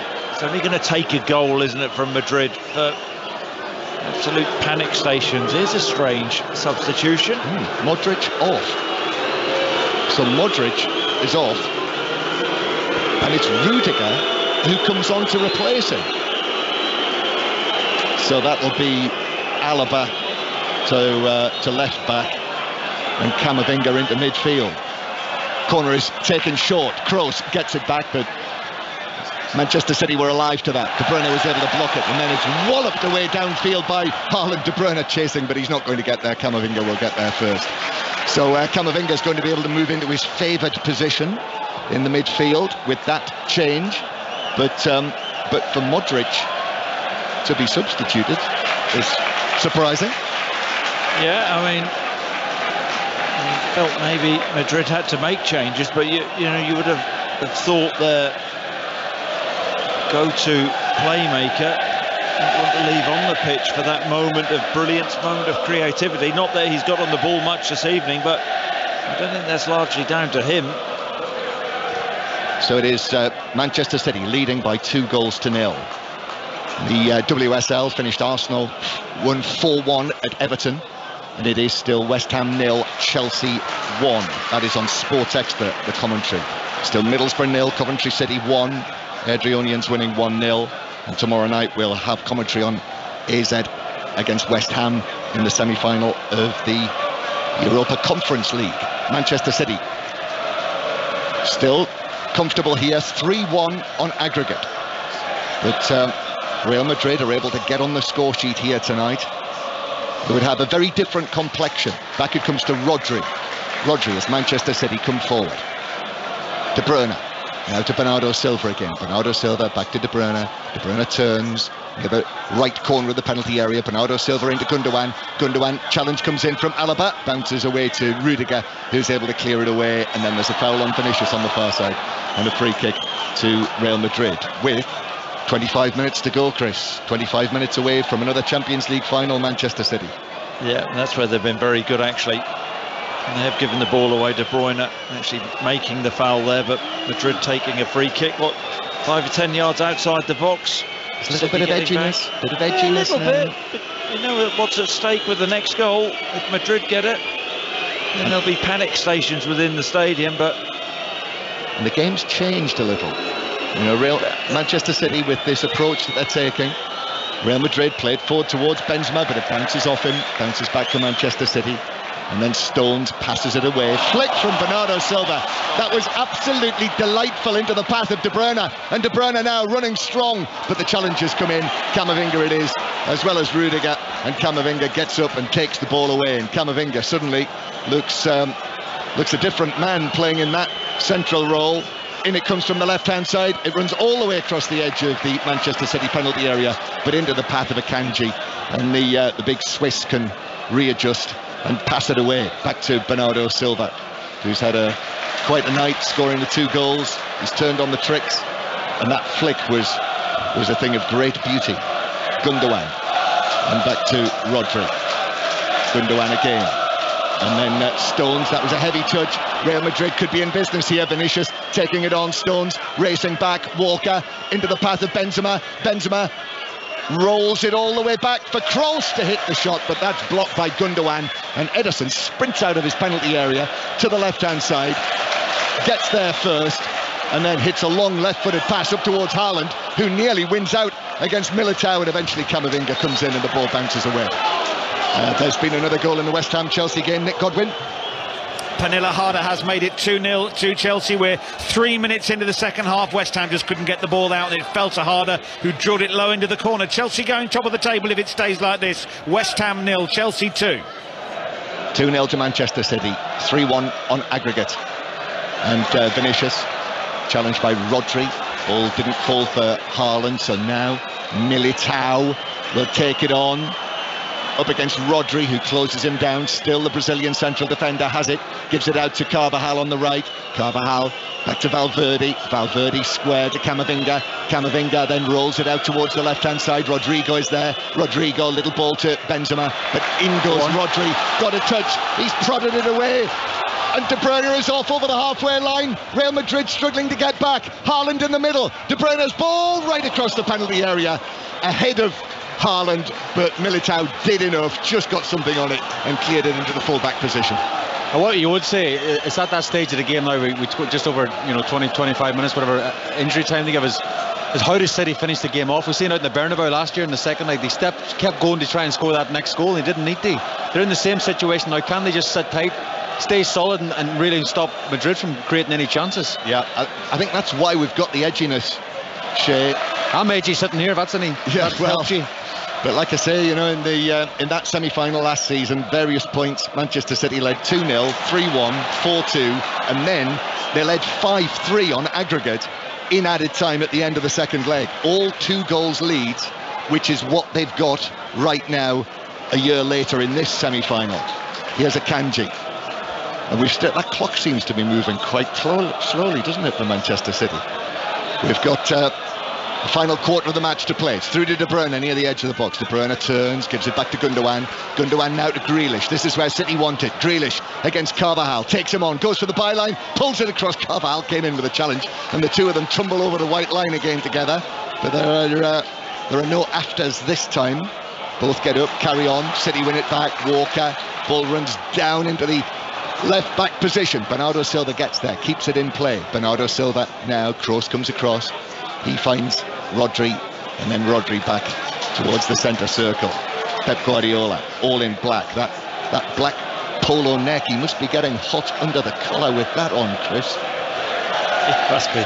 He's like John Cleese at times in the technical area, isn't he? When somebody misplaces a pass, his arms go everywhere. John Cleese, he's a bit Lee Van Cleef, actually. I like John's YMCA shout earlier as well, wasn't a bad shout? Yeah, you see that from time to time, don't you? That famous clip of him dancing at the Christmas party, I always enjoy. The ball is out of play, and it is another change, and it's the other experienced midfield man. That's it for Toni Kroos tonight. So Kroos is off, and Marco Asensio is coming on. Now, he played at the weekend, Asensio. He's been a great servant for Real Madrid, scored in a Champions League final in Cardiff, scored at the weekend, and actually since the World Cup, 9 goals and 5 assists from Marco Asensio. So Carlo Ancelotti has turned to his number 11, and off goes Kroos. So Kroos and Modric gone. 2-0. Manchester City continue to lead on the night. 3-1 on aggregate. Vinicius with the ball at his feet. One of the brightest young stars of world football. Cross from the left-hand side is blocked, but it comes back to Real Madrid. Here's Valverde. Valverde through to Vinicius. Vinicius now, Haaland going with him. Vinicius takes it into the area, plays it around Walker, then goes tumbling down, but the ball had gone, and it's behind for a goal kick. And Bernardo Silva down there next to the Manchester City fans in that end. Normally the away fans would be in that section, but it's all sky blue, and he's whipped them up, and the crowd are reacting to that. Goal kick City. Yeah, Bernardo Silva asking the crowd for a bit of help, and they're getting it from the crowd. Asensio going on and just playing in behind Benzema. Vinicius off the left, Rodrigo off that right, so he's gone for Ancelotti, but it could leave the opportunity for City to really expose Madrid on the counter, but Madrid have to score the next goal. Carlo Ancelotti, been in 5 Champions League finals as a coach. Ball forward for Manchester City, but the touch from De Bruyne took it away and through, and it's a goal kick. 5 Champions League finals as a coach. The only one he lost was in Istanbul, in that stadium where this final will be played. But with this scoreline, he won't be going back this season. Winner as a player as well, just like Pep Guardiola. 2 of only 7 men who've won it as player and coach. A brilliant club that is to be a part of.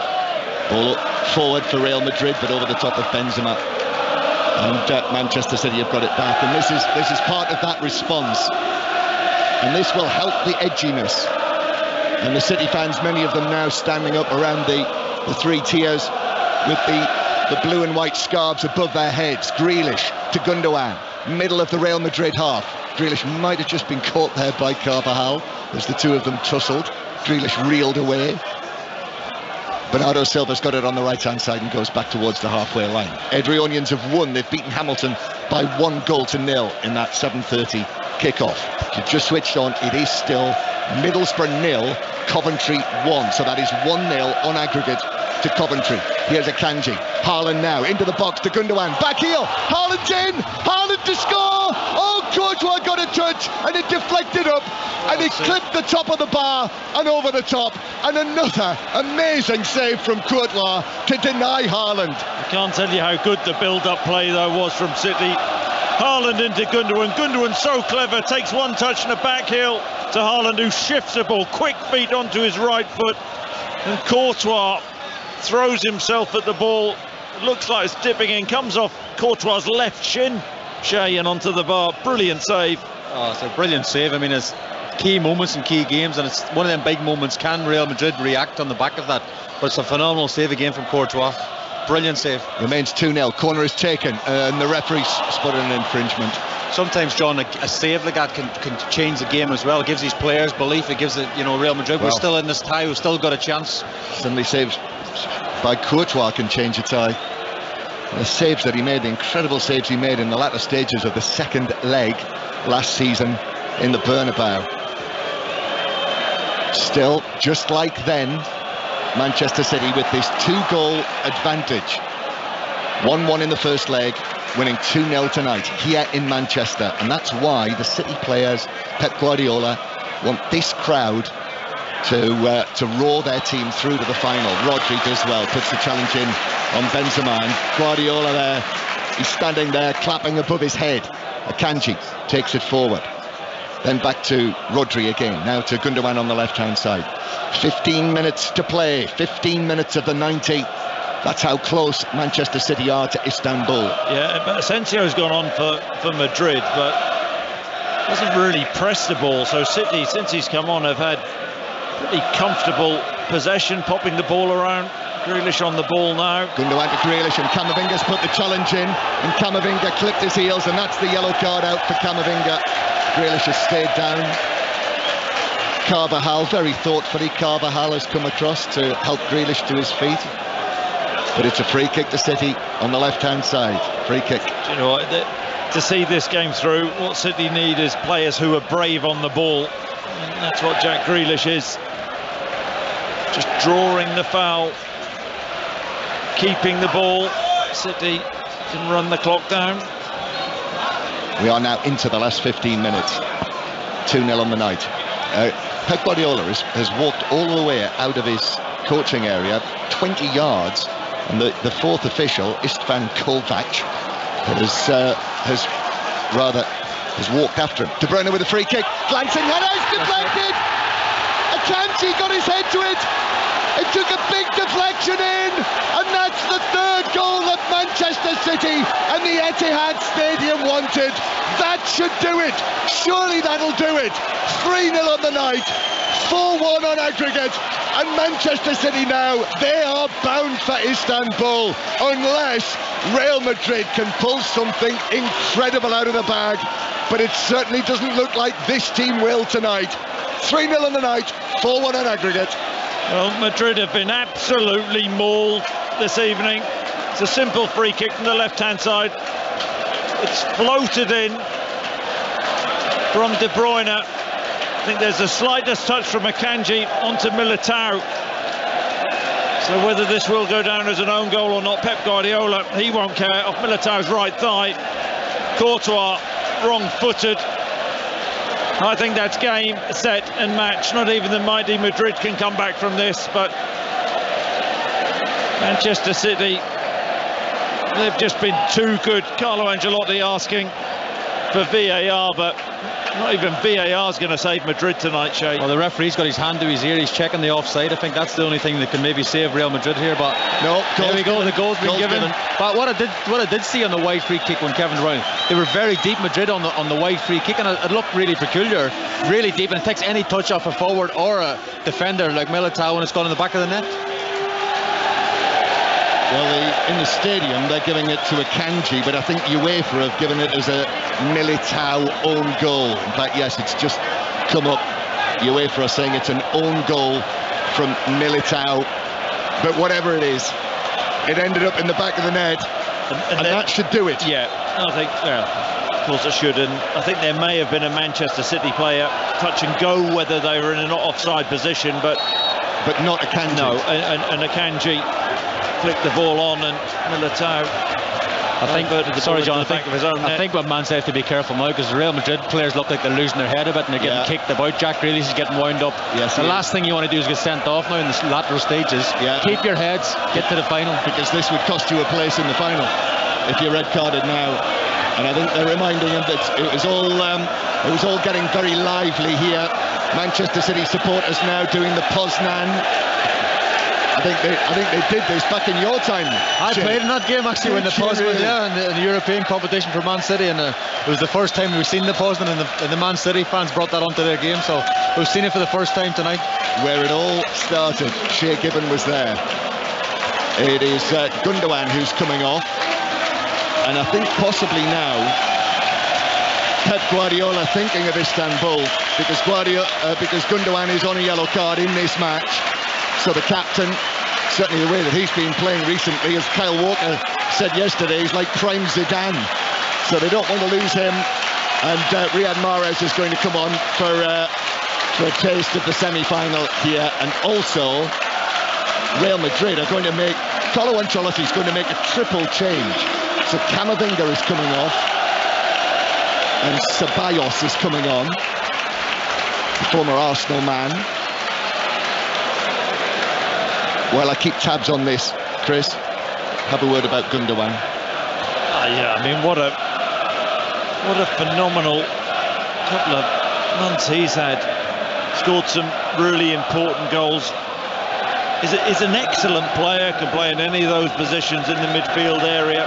So clever at times. I think Shea gets overshadowed because of the brilliance of De Bruyne, but he is super efficient, and I know that there's been talk about Gundogan going to Barcelona at the end of this season, but see his performance tonight. I mean, Manchester City, Pep won't want to let him go. I'll be very reluctant to let him go. He's a fantastic player. I mean, looking back at the Everton game of the weekend as well, he made the difference in the game. I'll go all the way back to the last game of last season when Man City at this stadium were 2-0 down to Aston Villa. Gundogan came off the bench, scored 2 goals, so important to the team. And of course, he's I think he's 32 now, Chris. He looks like he could play till he's 40. He looks in control. I mean, that chance for Haaland just a couple of minutes ago, he backheeled him, not make the defender as well, put Haaland through 1v1. He's a class act. Yeah, 32 now. And we talked, didn't we, in the first half about Bernardo Silva. You know, there's so much talk again about him leaving the club. As we've said, I think Manchester City could ill afford to lose both of them this summer. Now the ball's being played forward. De Bruyne with a captain's armband on, plays it through, couldn't find Haaland. Real Madrid were able to clear. So Tchouameni is on, Lucas Vazquez is on, as Manchester City have the ball near the edge of the penalty area. Grealish giving it to Bernardo Silva. Mahrez has gone out to the right-hand side where Silva started. Silva, such a versatile player, isn't he? Just drops in to the midfield area alongside Rodri. So that triple change, Ceballos, Tchouameni and Lucas Vazquez coming on. So Carvajal's gone, he was given the cheerio by the Manchester City fans. Carvajal, Rodrigo and Camavinga. So Carlo Ancelotti's made his 5 changes. We've got less than 10 minutes to play. Manchester City leading by 3-0. The 2 from Bernardo Silva in the first half. And then the own goal, the Akanji header. He's never scored for Manchester City. He's been a great signing, Chris, Akanji. For, what was it, 15 million? Yeah, he has, and Pep demands so much from his players, doesn't he? Another one, seen him play in virtually every position across the back line. Very mobile, isn't he? And you have to be the way with Manchester City play, and sometimes you leave the centre-halves exposed. Well, when you and I watched that famous semi-final together in Amsterdam, the Tottenham Ajax game, after what happened there, I've always said I'll never count a game absolutely out until it's done. But here's Ceballos playing it in now, and a chance for Vinicius. Might bounce for Asensio. Benzema is there. Benzema is very tight. Comes back to the edge of the penalty area. Then the shot is driven in by Ceballos. Ederson makes the save, diving to his left.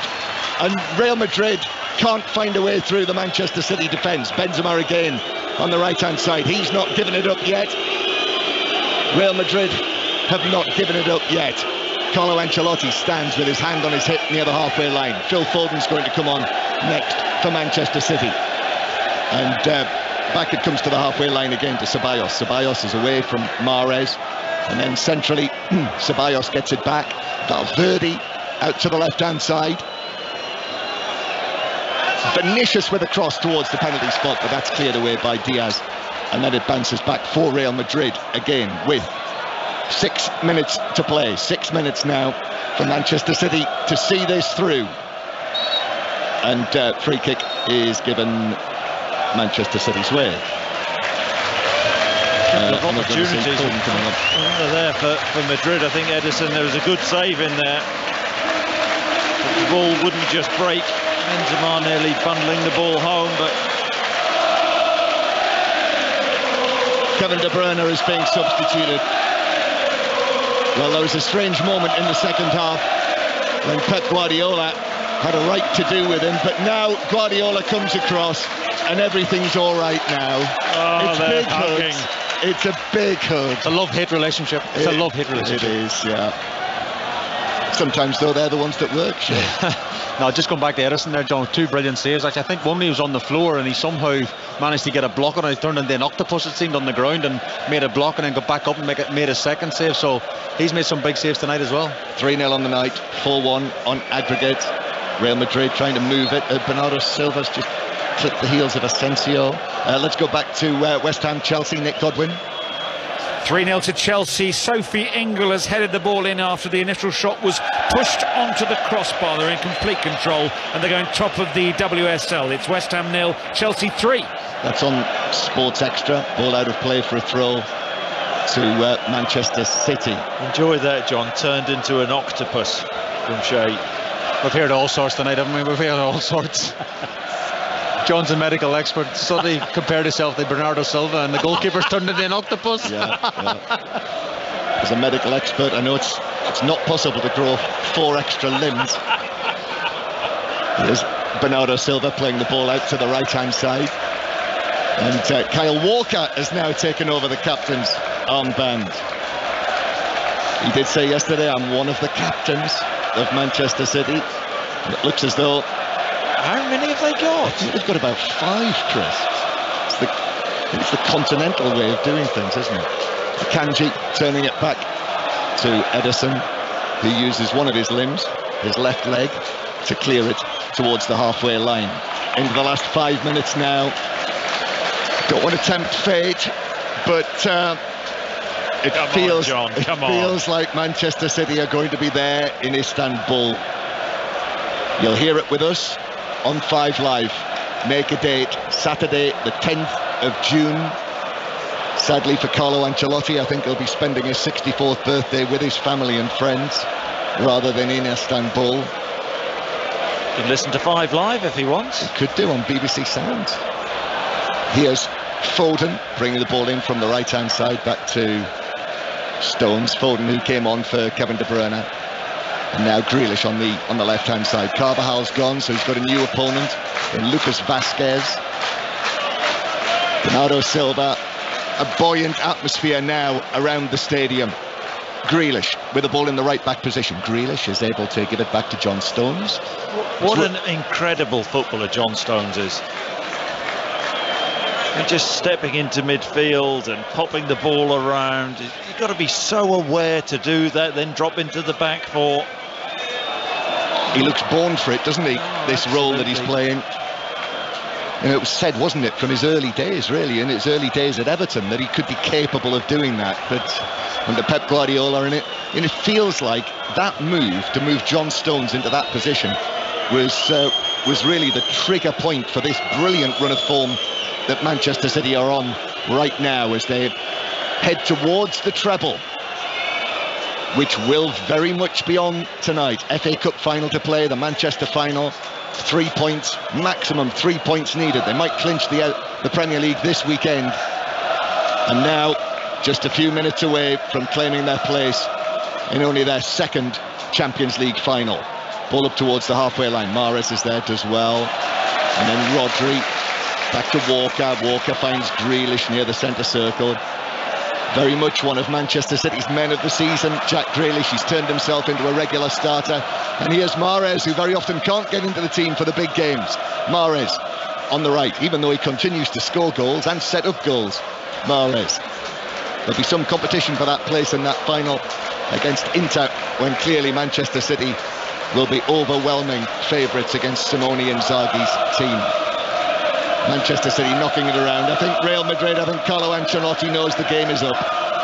2 minutes to play, and the body language just isn't there from Real Madrid. I think that save from the octopus maybe was the moment that they thought, it is definitely not going to be our night. And Julian Alvarez, they're going to bring on a World Cup winner next, Manchester City. Bernardo Silva into Foden, Foden with a flick, Grealish with a flick.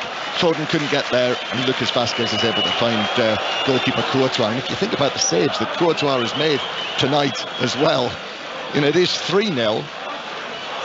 It could have been handsome. Think of 2 incredible saves, which you think, you know, when other goalkeepers in the world have saved them. City have been so good in possession, out of possession. Well, that's it for Haaland, and he is being substituted for the final moments of the game. Erling Haaland, I mean, he's the man who Courtois has denied tonight. So therefore, he's not scored in either leg of the semi-final against Real Madrid. And as we heard before the match, Real Madrid really fancy their chances that he one day will be playing for them. But he's not been able to score against them in the 2 legs. Saving him for the final. I was thinking the exact same thing myself. To be fair, when Courtois made that great save in the second half, you know, had his shin in onto the bar, I think Haaland punched the ground. He was desperate to score in one of these legs, of course he was, but as you say, they stand balls around the corner now, and I'm sure if he gets the winner in the final, it'll be money well spent. So Alvarez is on to replace him. Final minutes now. We're in the 90th minute. It's only a matter of time now. So 5 Live Sport will be on air tonight till 10:30. We'll have all of the fallout on the 5 Live Football Daily as usual in the morning from BBC Sounds. You can subscribe, download for free, and also on Sounds you will be able to hear the brand new series of Jill Scott's Coffee Club. The Footballers Football podcast is on there with Michael Antonio and Callum Wilson. The latest How to Buy a Football Club about the sale of Manchester United is on there as well. And of course, top of the bill, Chris Sutton, the Fantasy 606 podcast, as ever. Really important podcast this season, coming to an end. If you like your fantasy football, that's the flagship BBC Radio podcast. That's the go-to podcast around the world. What's it called? You've not heard of it, Shay? Where have you been living? I'll have a look later. You're going to get him sacked. Get out. Coventry City are still winning 1-0, so Coventry City are nearly there against Luton. Oh, and the ball's played through! Alvarez! That wraps it up! City are doing it in style! 4-0 on the night against Real Madrid. 5-1 on aggregate.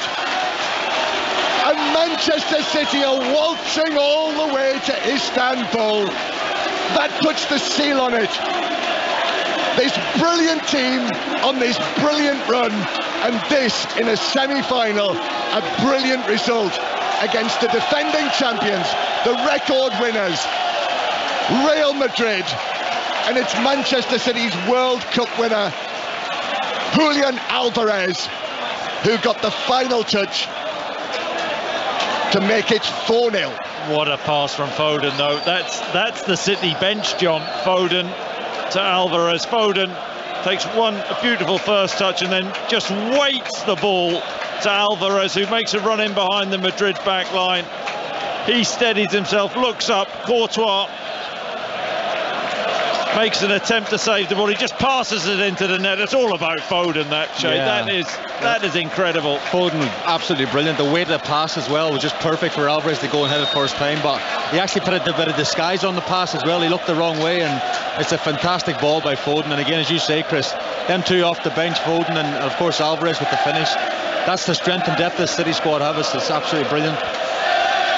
The flags are out at the Etihad, all around us. Looking out from underneath the overhang here in the lower tier, all we can see, sky blue and white flags being waved.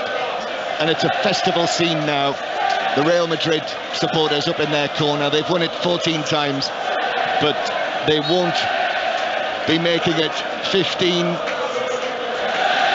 La Quinta as they call it. They'll have to keep that for another year. I was waiting for John to break and go, and it was 4, because it's definitely over now, isn't it? Yeah, not with this tickly throat of mine tonight. I think that would be a mistake. But we've got Arsenal and Manchester City at the weekend, Shay. Season doesn't end here. We'll get you ready for the final, John. Free kick in the centre circle, Asensio, and that's it. There it is. What a night! A famous night for Manchester City. One of the biggest nights in the club's history. Whether they win the Champions League or not this season, the treble, it was on the line tonight, and they've come through with flying sky blue colours. 4-0 they've won, and up on the screen in the corner of the stadium in pink letters, Istanbul. That's where they're going, Manchester City and Pep Guardiola. Manchester City will play Inter in Turkey on the night of Saturday, the 10th of June. They've sent Real Madrid and Carlo Ancelotti packing here tonight. And they had that 2-goal lead, Chris Sutton. They had that 2-goal lead that last year they let slip. In this match tonight, the 2-goal lead became a 4-goal lead, and they've won it emphatically. Yeah, I think emphatically, or emphatic is the right word. I mean, they absolutely mauled Madrid. They did a display of real composure, authority, control. Second half, Madrid came out and tried to get at them. They eventually got a foothold into the second half and got the extra 2 goals. But over the course of both legs, they have just been too good for Madrid, and they will go into the final as overwhelming favourites. They are nearly there. But the Champions League is the one which Pep Guardiola and Manchester City won. And if they perform anything like this in the final, you can only see one winner. But one more step is what's required. Carlo Ancelotti, just watching him walking all alone away in amongst all of the Manchester City celebrations, and they are big, those celebrations, the coaching staff, the substitutes. And what have you spotted, Shay? No, just see Patrick Evra having an altercation with the bench. I don't know what's going on the sideline down there. But Patrick Evra, who's working for television tonight, and whether someone said something, and actually it's Pep Guardiola's trusted assistant who is down there, who is just speaking to Patrick Evra, and the TV people are having to step in, and then and this conversation is going on. Can't everybody just enjoy tonight? And he's actually coming across to put his arm around, and the two of them are having a chat together now, so I think that is going to calm down. Certainly don't need. But yeah, take nothing away from the atmosphere, John, here tonight, and the players are going around the pitch now celebrating with the fans. It's a special occasion for them, as you say. The last season they lost to Real Madrid, of course, at this stage, and now it's one game away from. You know, we talk about Pep Guardiola's legacy, we talk about the treble this season. It's getting ever so closer. For me, this was the biggest hurdle to get over. I know 4-0 looks like a mauling, which it is, of course, Chris, but Real Madrid, you can never rule them out, and they've got past them tonight. Suggestion being that Patrice Evra was mocking Manchester City for losing to Manchester United this season. That's the suggestion. This discussion is still going on between Pep Guardiola's, his loyal lieutenant. Yeah, John, I like a bit of petty, but there's a time and a place, and after a performance like this from Manchester City, Patrice Evra should just be applauding the team and admiring the team. They have been phenomenal tonight, and as Shay touched on, this is a Madrid team we have marvelled about for years, about their mentality, about they always find a way. They haven't found a way this evening. Manchester City have absolutely destroyed them.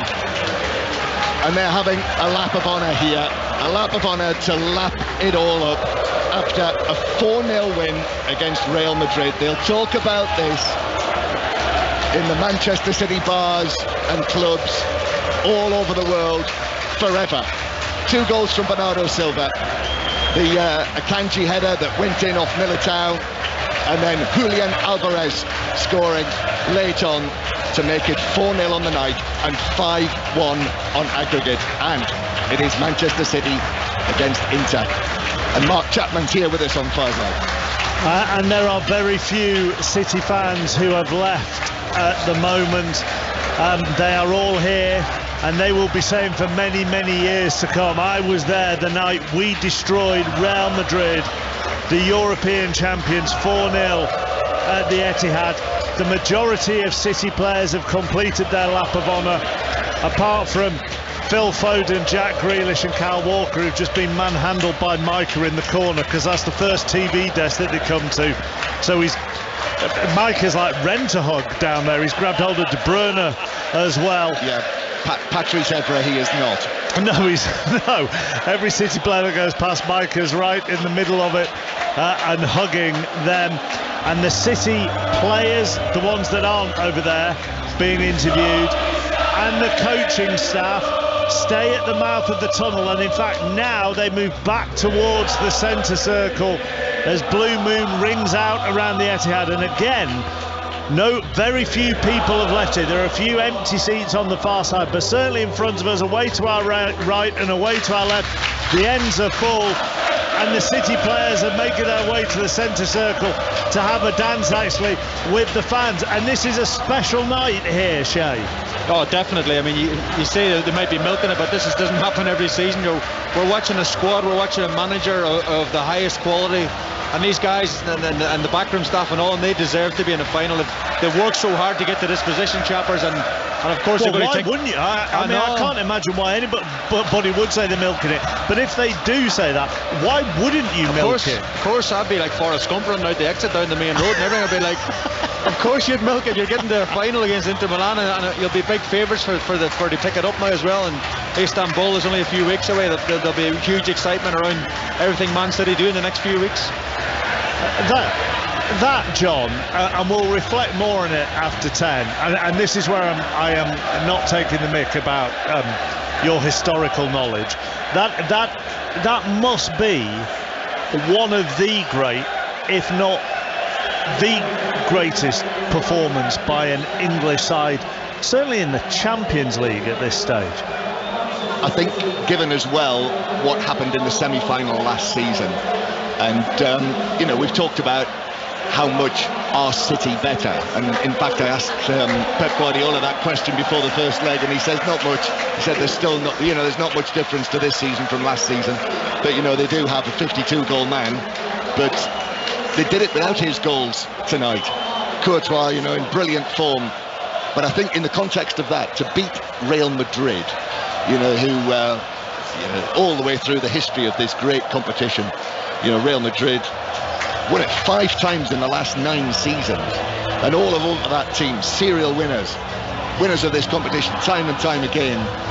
And tonight, they've sent them off really in the end with their tails between their legs. So I think, yes, because of everything that's wrapped up in this, I think you're right. The one thing that I would say they do here, Chris, and I thought this when they've celebrated championships as well, and not everybody does this, but they are very much a collective on nights like this when they have the successful times. That is the whole backroom staff there. Yeah, and it's so important, you know, that togetherness, everybody pulling in the right direction within the club, and it's great to see, you know, celebrating with the families, with the members of staff, and you know that's what Pep Guardiola, you know, has built. And there's been a lot of talk about, you know, legacy this week. I mean, he's done a phenomenal job, but this is the final piece in the jigsaw, I believe, for Pep Guardiola. And Manchester City to win the Champions League. I mean, when you think about this evening, and we'll look back in years to come about this evening, they have absolutely bludgeoned one of the best teams in the world out there this evening. It was so one-sided. It was incredible to watch, and maybe it was coming after all the years where Manchester City have got so close and fallen at the final hurdle. But tonight, boy, was that impressive. Only now do the City players and backroom staff start to leave the centre circle, with Wonderwall ringing round the Etihad, and a few of the fans start to drift on what has been a magical night for them and their football team. Real Madrid destroyed by 4 goals to 0 here at the Etihad. 5-1 on aggregate. Manchester City against Inter Milan, the Champions League final in Istanbul on the 10th of June. It's all over at the Riverside in the Championship second leg semi-final. Chris Coles. Coventry City's remarkable season will get a finale at Wembley. From the bottom of the table, stadium issues, ownership issues, to now being a game away from the Premier League. 1-0 winners at Middlesbrough. Gustavo Hamer's wonderful finish into the top corner from just inside the penalty area. Middlesbrough started well, faded badly. They just didn't look like finding the equaliser. They'll go again with Michael Carrick next season. This year's Championship playoff final will be between Coventry and Luton. Both were in League Two as recently as 2018, and now they meet for a place in the Premier League. Remarkable. Coventry's night, they've beaten Middlesbrough by 1-0. On a night of remarkable stories, I think we can add that to it, particularly even given the start to the season that Coventry had when they were bottom after 10 games or so. And there is now a final between Coventry and Luton to play in the Premier League next season. It's like 1987 all over again. To the WSL, Nick Godwin. And Chelsea still lead West Ham by 3-0. We've got 4.5 minutes to go. It looks as though West Ham might be able to score their first goal of the game. It's been cleared off the line. They've really not fashioned a great deal during the course of the evening. It's been Chelsea who are on top. Charles Harder and Ingle with the goals. If it stays like this, Chelsea will go top of the table, and they'll be 2 points clear of Manchester United, having played the same number of games. The other thing to note is their goal difference is improving. They started the evening with the same goal difference as Manchester United, but it's obviously 3 better at the moment. 3-0. Chelsea top of the WSL, and Coventry into the playoff final against Luton. Manchester City through to the Champions League final. An awful lot to reflect on between now and 10:30, and then it's Colin. Hiya mate, you alright? Yeah, I'm very good, thank you. I think back 2 years ago, doing the EFL highlights, if I had said on air, I think Luton Town or Coventry will be in the 2023-24 Premier League, I would have never been allowed back on there. I'm so thrilled for both of their fan bases, and I tell you, I mean, you don't get much stick actually presenting the EFL. Their fan bases have been wonderful. 5 years I had the pleasure of dealing with them, and what they've both been through, it's barmy. There's a fairy tale story coming to the Premier League next year. I really just no parachute payments for any of the 4 teams that were in those playoff semi-finals, and for the 2 that have made it, chappers, so far removed from the idea of a parachute payment. And on that, if Luton do go up, as I was hearing last night, they have to do £10 million worth of work to the ground between now and the start of the season, which obviously will be covered by the money they get from being in the Premier League. But that's a lot of work that's got to be done very quickly. Yeah, but with the money they make, they could do it like a loan shark. They could take a whole bundle out of their pocket, you know, and just ream them up. Dollar bills all over the place. They're obviously hoping to, well, I say hoping, regrettably having to move from Kenilworth Road. So the bigger picture there is whatever they need to spend now, the money they're going to make, imagine if they stayed up, the money they'll make for that new stadium is just huge for a club that are so short on ground, so short of space, so short in the fashionability stakes in London and Greater London as they are. Wonderful fan base. Same with Coventry as well. I cannot believe it. Look, I was looking at that Coventry lineup that started that game today, or who was on the bench. So many of those players have been through it with this club. This isn't a here's 10 new players and we're going to change the story. With a manager Brilliant who's chappers. been there all the way from League Two, all the way from two great managers. Two great managers. It keeps you interested in football stories like that. I can't overstate how much it just keeps a little bit of your football and soul alive when you get stories like that. And there's a lot to kill it, isn't there, these days? Brilliant stuff. Well done to them. Is Statman Dave with you tonight? He isn't, no. No. Do you know why he's not with you? He'll be crying off sick because he looks like he's going to owe me a fiver. If you're listening, Dave, I think about it 7 times a day. So where are we at? 34 points, keeping you safe. Yeah. I mean, he's looking in serious trouble. He won't come back on a Wednesday for a while. I know. Yeah, I just at this stage need Leeds and Leicester to lose 1 game each out of their last 2, and it's not going to. And he's going to owe me the money. Love it. Anything on your show, or shall I just move on? News of the day. This House Believes is all about is dating better since apps or before apps? And Midnight in America goes from the very serious stories. Stateside, state-by-state abortion law being changed in North Carolina is the last. We're going to look at the debt ceiling, which sounds very dull, choppers, but is without doubt the biggest economic story in the world right now, because what happens in America will ripple over here, and we don't need any more uncertainty in our economy here. And we're also going to talk about a gig in 1995 in Sheffield in England. First time ever that Chuck Berry, Little Richard and Fats Domino, considered to be the architects and godfathers of rock and roll, played together on a stage. First time they were ever on a stage together, and it was randomly in Sheffield. And we've got a wonderful couple who were there that day, a married couple who were there that day. So loads and loads coming your way between 10:30 and 12. He's normally very sharp and one. Yeah, you're until 1. He's normally very sharp at texting whenever he gets a mention on air, Dave, and strangely enough, silent. Nothing. He's out all. busking or something in the street trying to raise the fiver for me. Colin here in 25 minutes or so. Plenty of reaction to come from here at the Etihad after the latest BBC News. Listen on BBC Sounds. This is BBC Radio 5 Live. And with the 5 Live headlines, I'm Stuart Clarkson. Prince Harry and Meghan say they've been involved in a near-catastrophic car chase with paparazzi in New York. A spokesperson for the couple says the chase lasted more than 2 hours and resulted in multiple near collisions. The NYPD says there were no injuries or arrests. Severe flooding in northern Italy's left at least 8 people dead. Half a metre of rain fell in just 36 hours in Emilia-Romagna. Thousands have had to leave their homes, and this weekend's Grand Prix at Imola has been cancelled.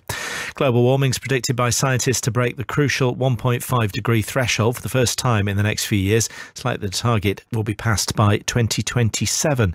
And Sir Keir Starmer says councils in England will be allowed to build homes on greenbelt land in some circumstances under a Labour government. He says he's determined to increase house building to help more people become homeowners and boost the economy, but there'd be measures to ensure the beauty of the countryside isn't affected.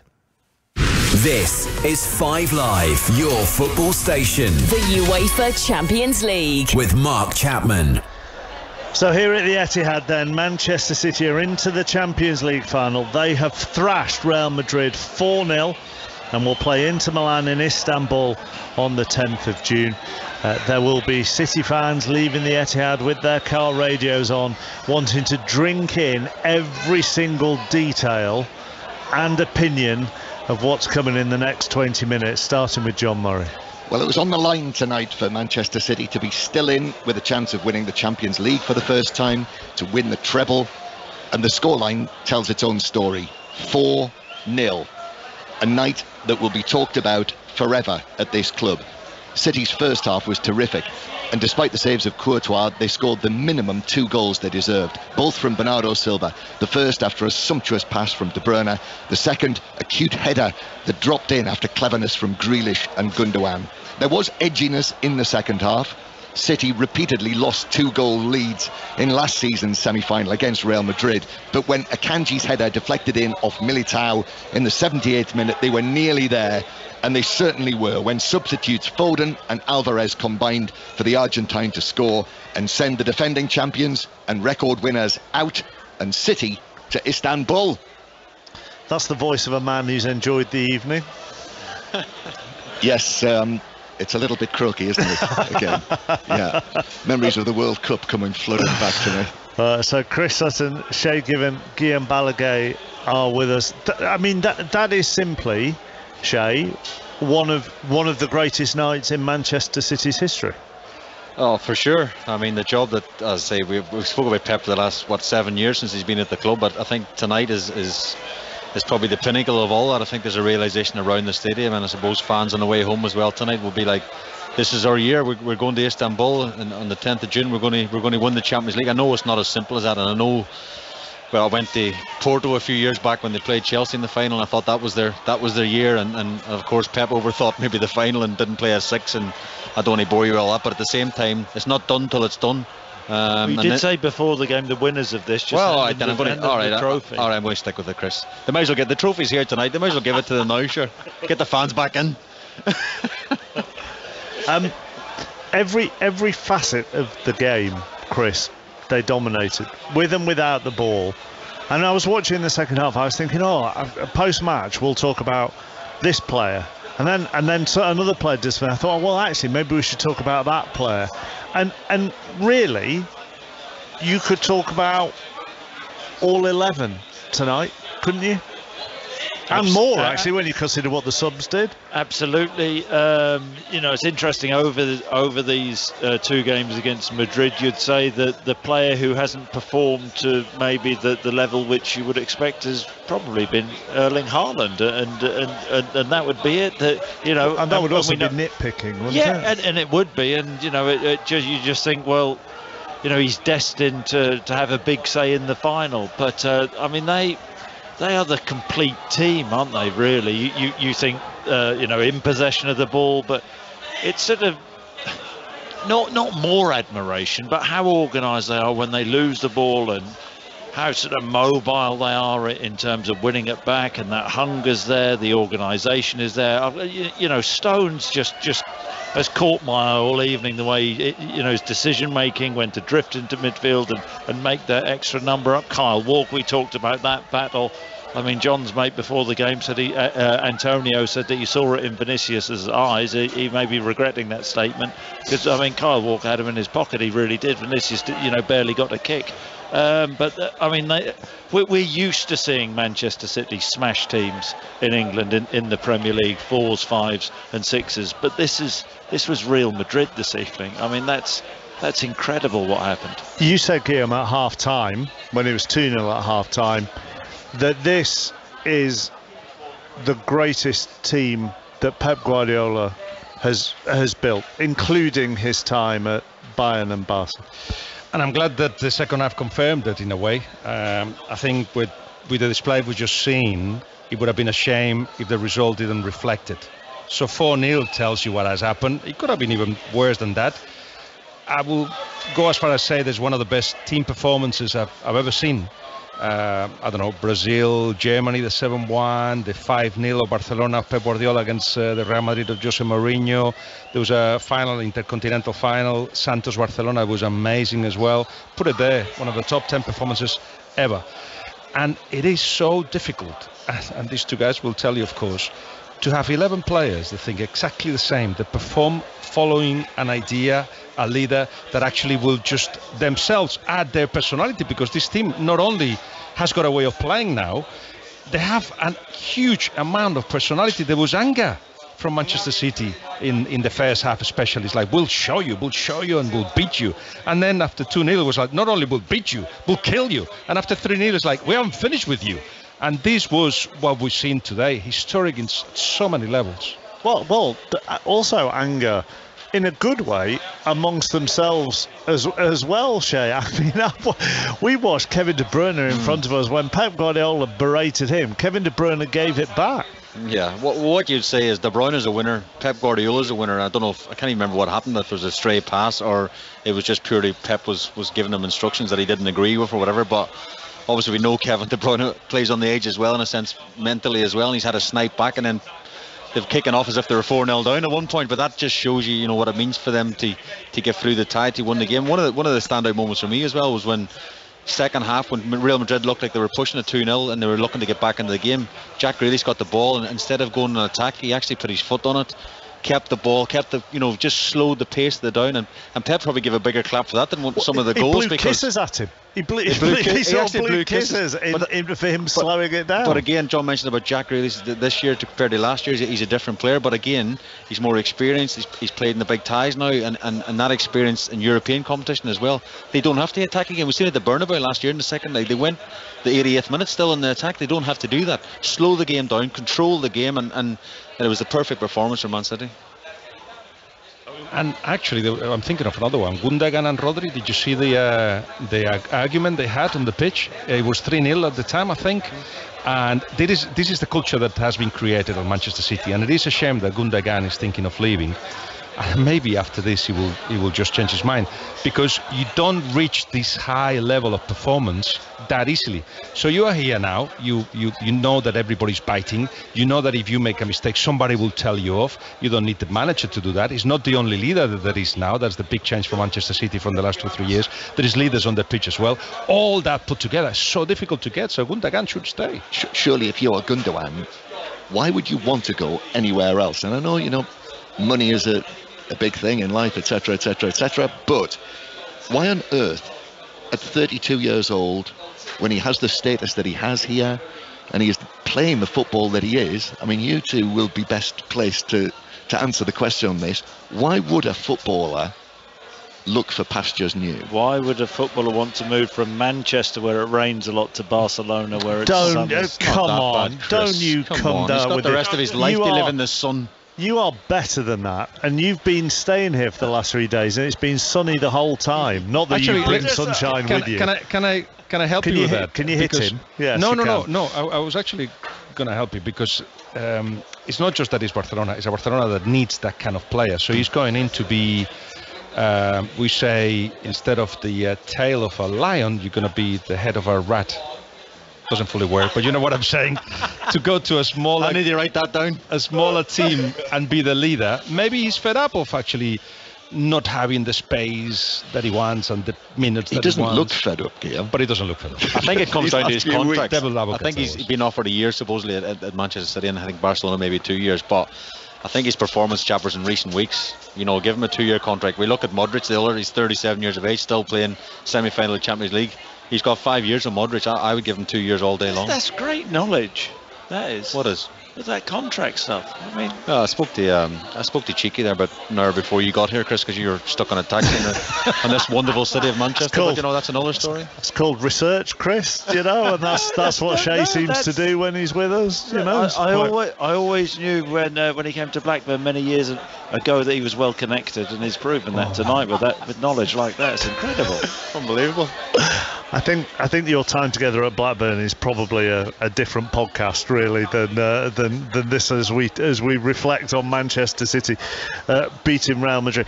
But you could equally, and this is kind of important, Shay, you could equally pick out Kyle Walker, when we mentioned at half-time, the cheer that went up when he trapped back with Vinicius and won the ball off Vinicius, which was as loud as the first 2 goals, and the cheer. Even Akanji virtually as well, playing as a sort of left centre half, sometimes out as a left back, instrumental for the 3rd goal.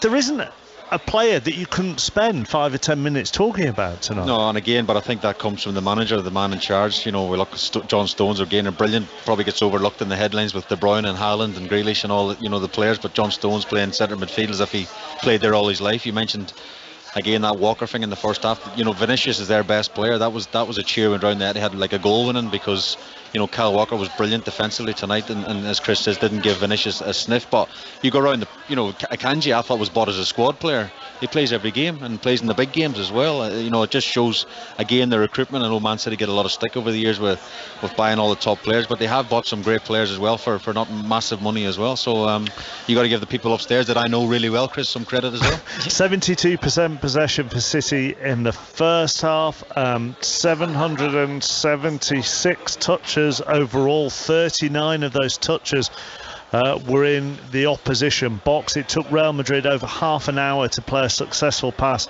into the attacking third as well. Bernardo Silva's been talking to BT Sport. He said it's a beautiful night for us. We knew it would be tough, but to beat this Real Madrid team 4-0 at home was wonderful. Hopefully we will win it. We know how tough they are. They pushed us, but we were very resilient. We were passionate but organised at the time. My performance in the first game in Madrid was not the one I wanted. I wanted to compensate that. Today I had to do better for my teammates and the fans, and that is what I tried to do. I am small, but I am good with my head.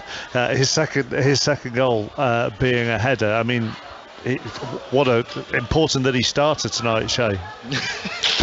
Well, I said, if none of you heard me, Gillen, before the game, it was I thought Mari should start on that side. It's good that Pep had faith in him. Well, it's good. I didn't speak to Pep beforehand. I told you I spoke to someone else. But I mean, again, we just shows the master in Pep. We're up here. We think we know everything and analysts and analysing this and that. But Silva again was brilliant tonight. And the header, you know, there wasn't a lot to hit, but he managed to loop it over the defender on the line.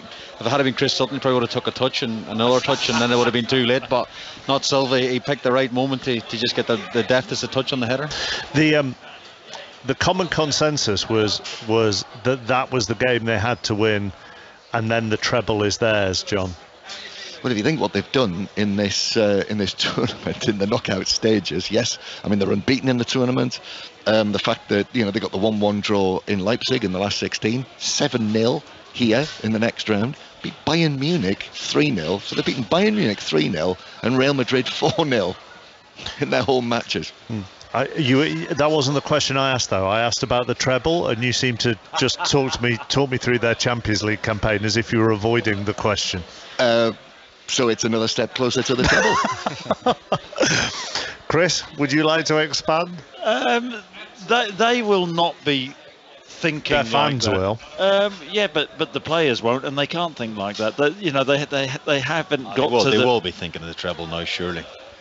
But they have to take it game by game, don't they? That's that's the process. That's why they've gotten to this stage and been such a successful team. They can't look too far ahead. It's the next one, getting the Premier League wrapped up, and then the FA Cup, which is. I was in Milan yesterday, and what I saw was two teams that played high tempo, intensity, and there was physicality, but they passed the ball like if it was a golf stick. Is that how you call it? Golf club. Yeah. Like maybe in Spain they call it a stick. We don't know. Well, I think you find the winner of the Masters was from Spain. Yes. Good knowledge. But it was like it required 3-2 just to control the ball. So all that physicality and intensity that lacks so much quality. And Inter Milan decided to defend their result, and AC Milan couldn't open them up.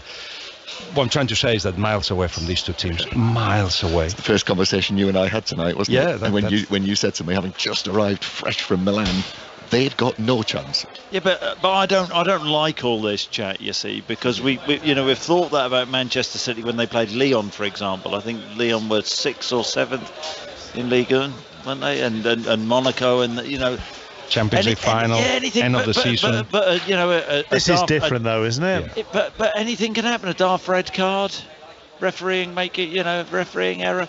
Who knows? Things can change. City won't be taking that for granted. Pep wouldn't allow them to. Not now. Not after 6 hard years of nearly getting there. This is the final step. They'll be massive. But how they deal with that noise will be because that noise will be external, obviously, and will ramp up as each game goes by. Yeah, I mean, probably like tonight's game beforehand, they were favourites, but Pep had to keep them focused on their jobs, individual jobs, collectively as a team, all the different things, because Madrid still had that sort of, I don't know what the word is, the voodoo, can you use that word, over them, and previous teams in England in the last couple of seasons. Can they do it again tonight?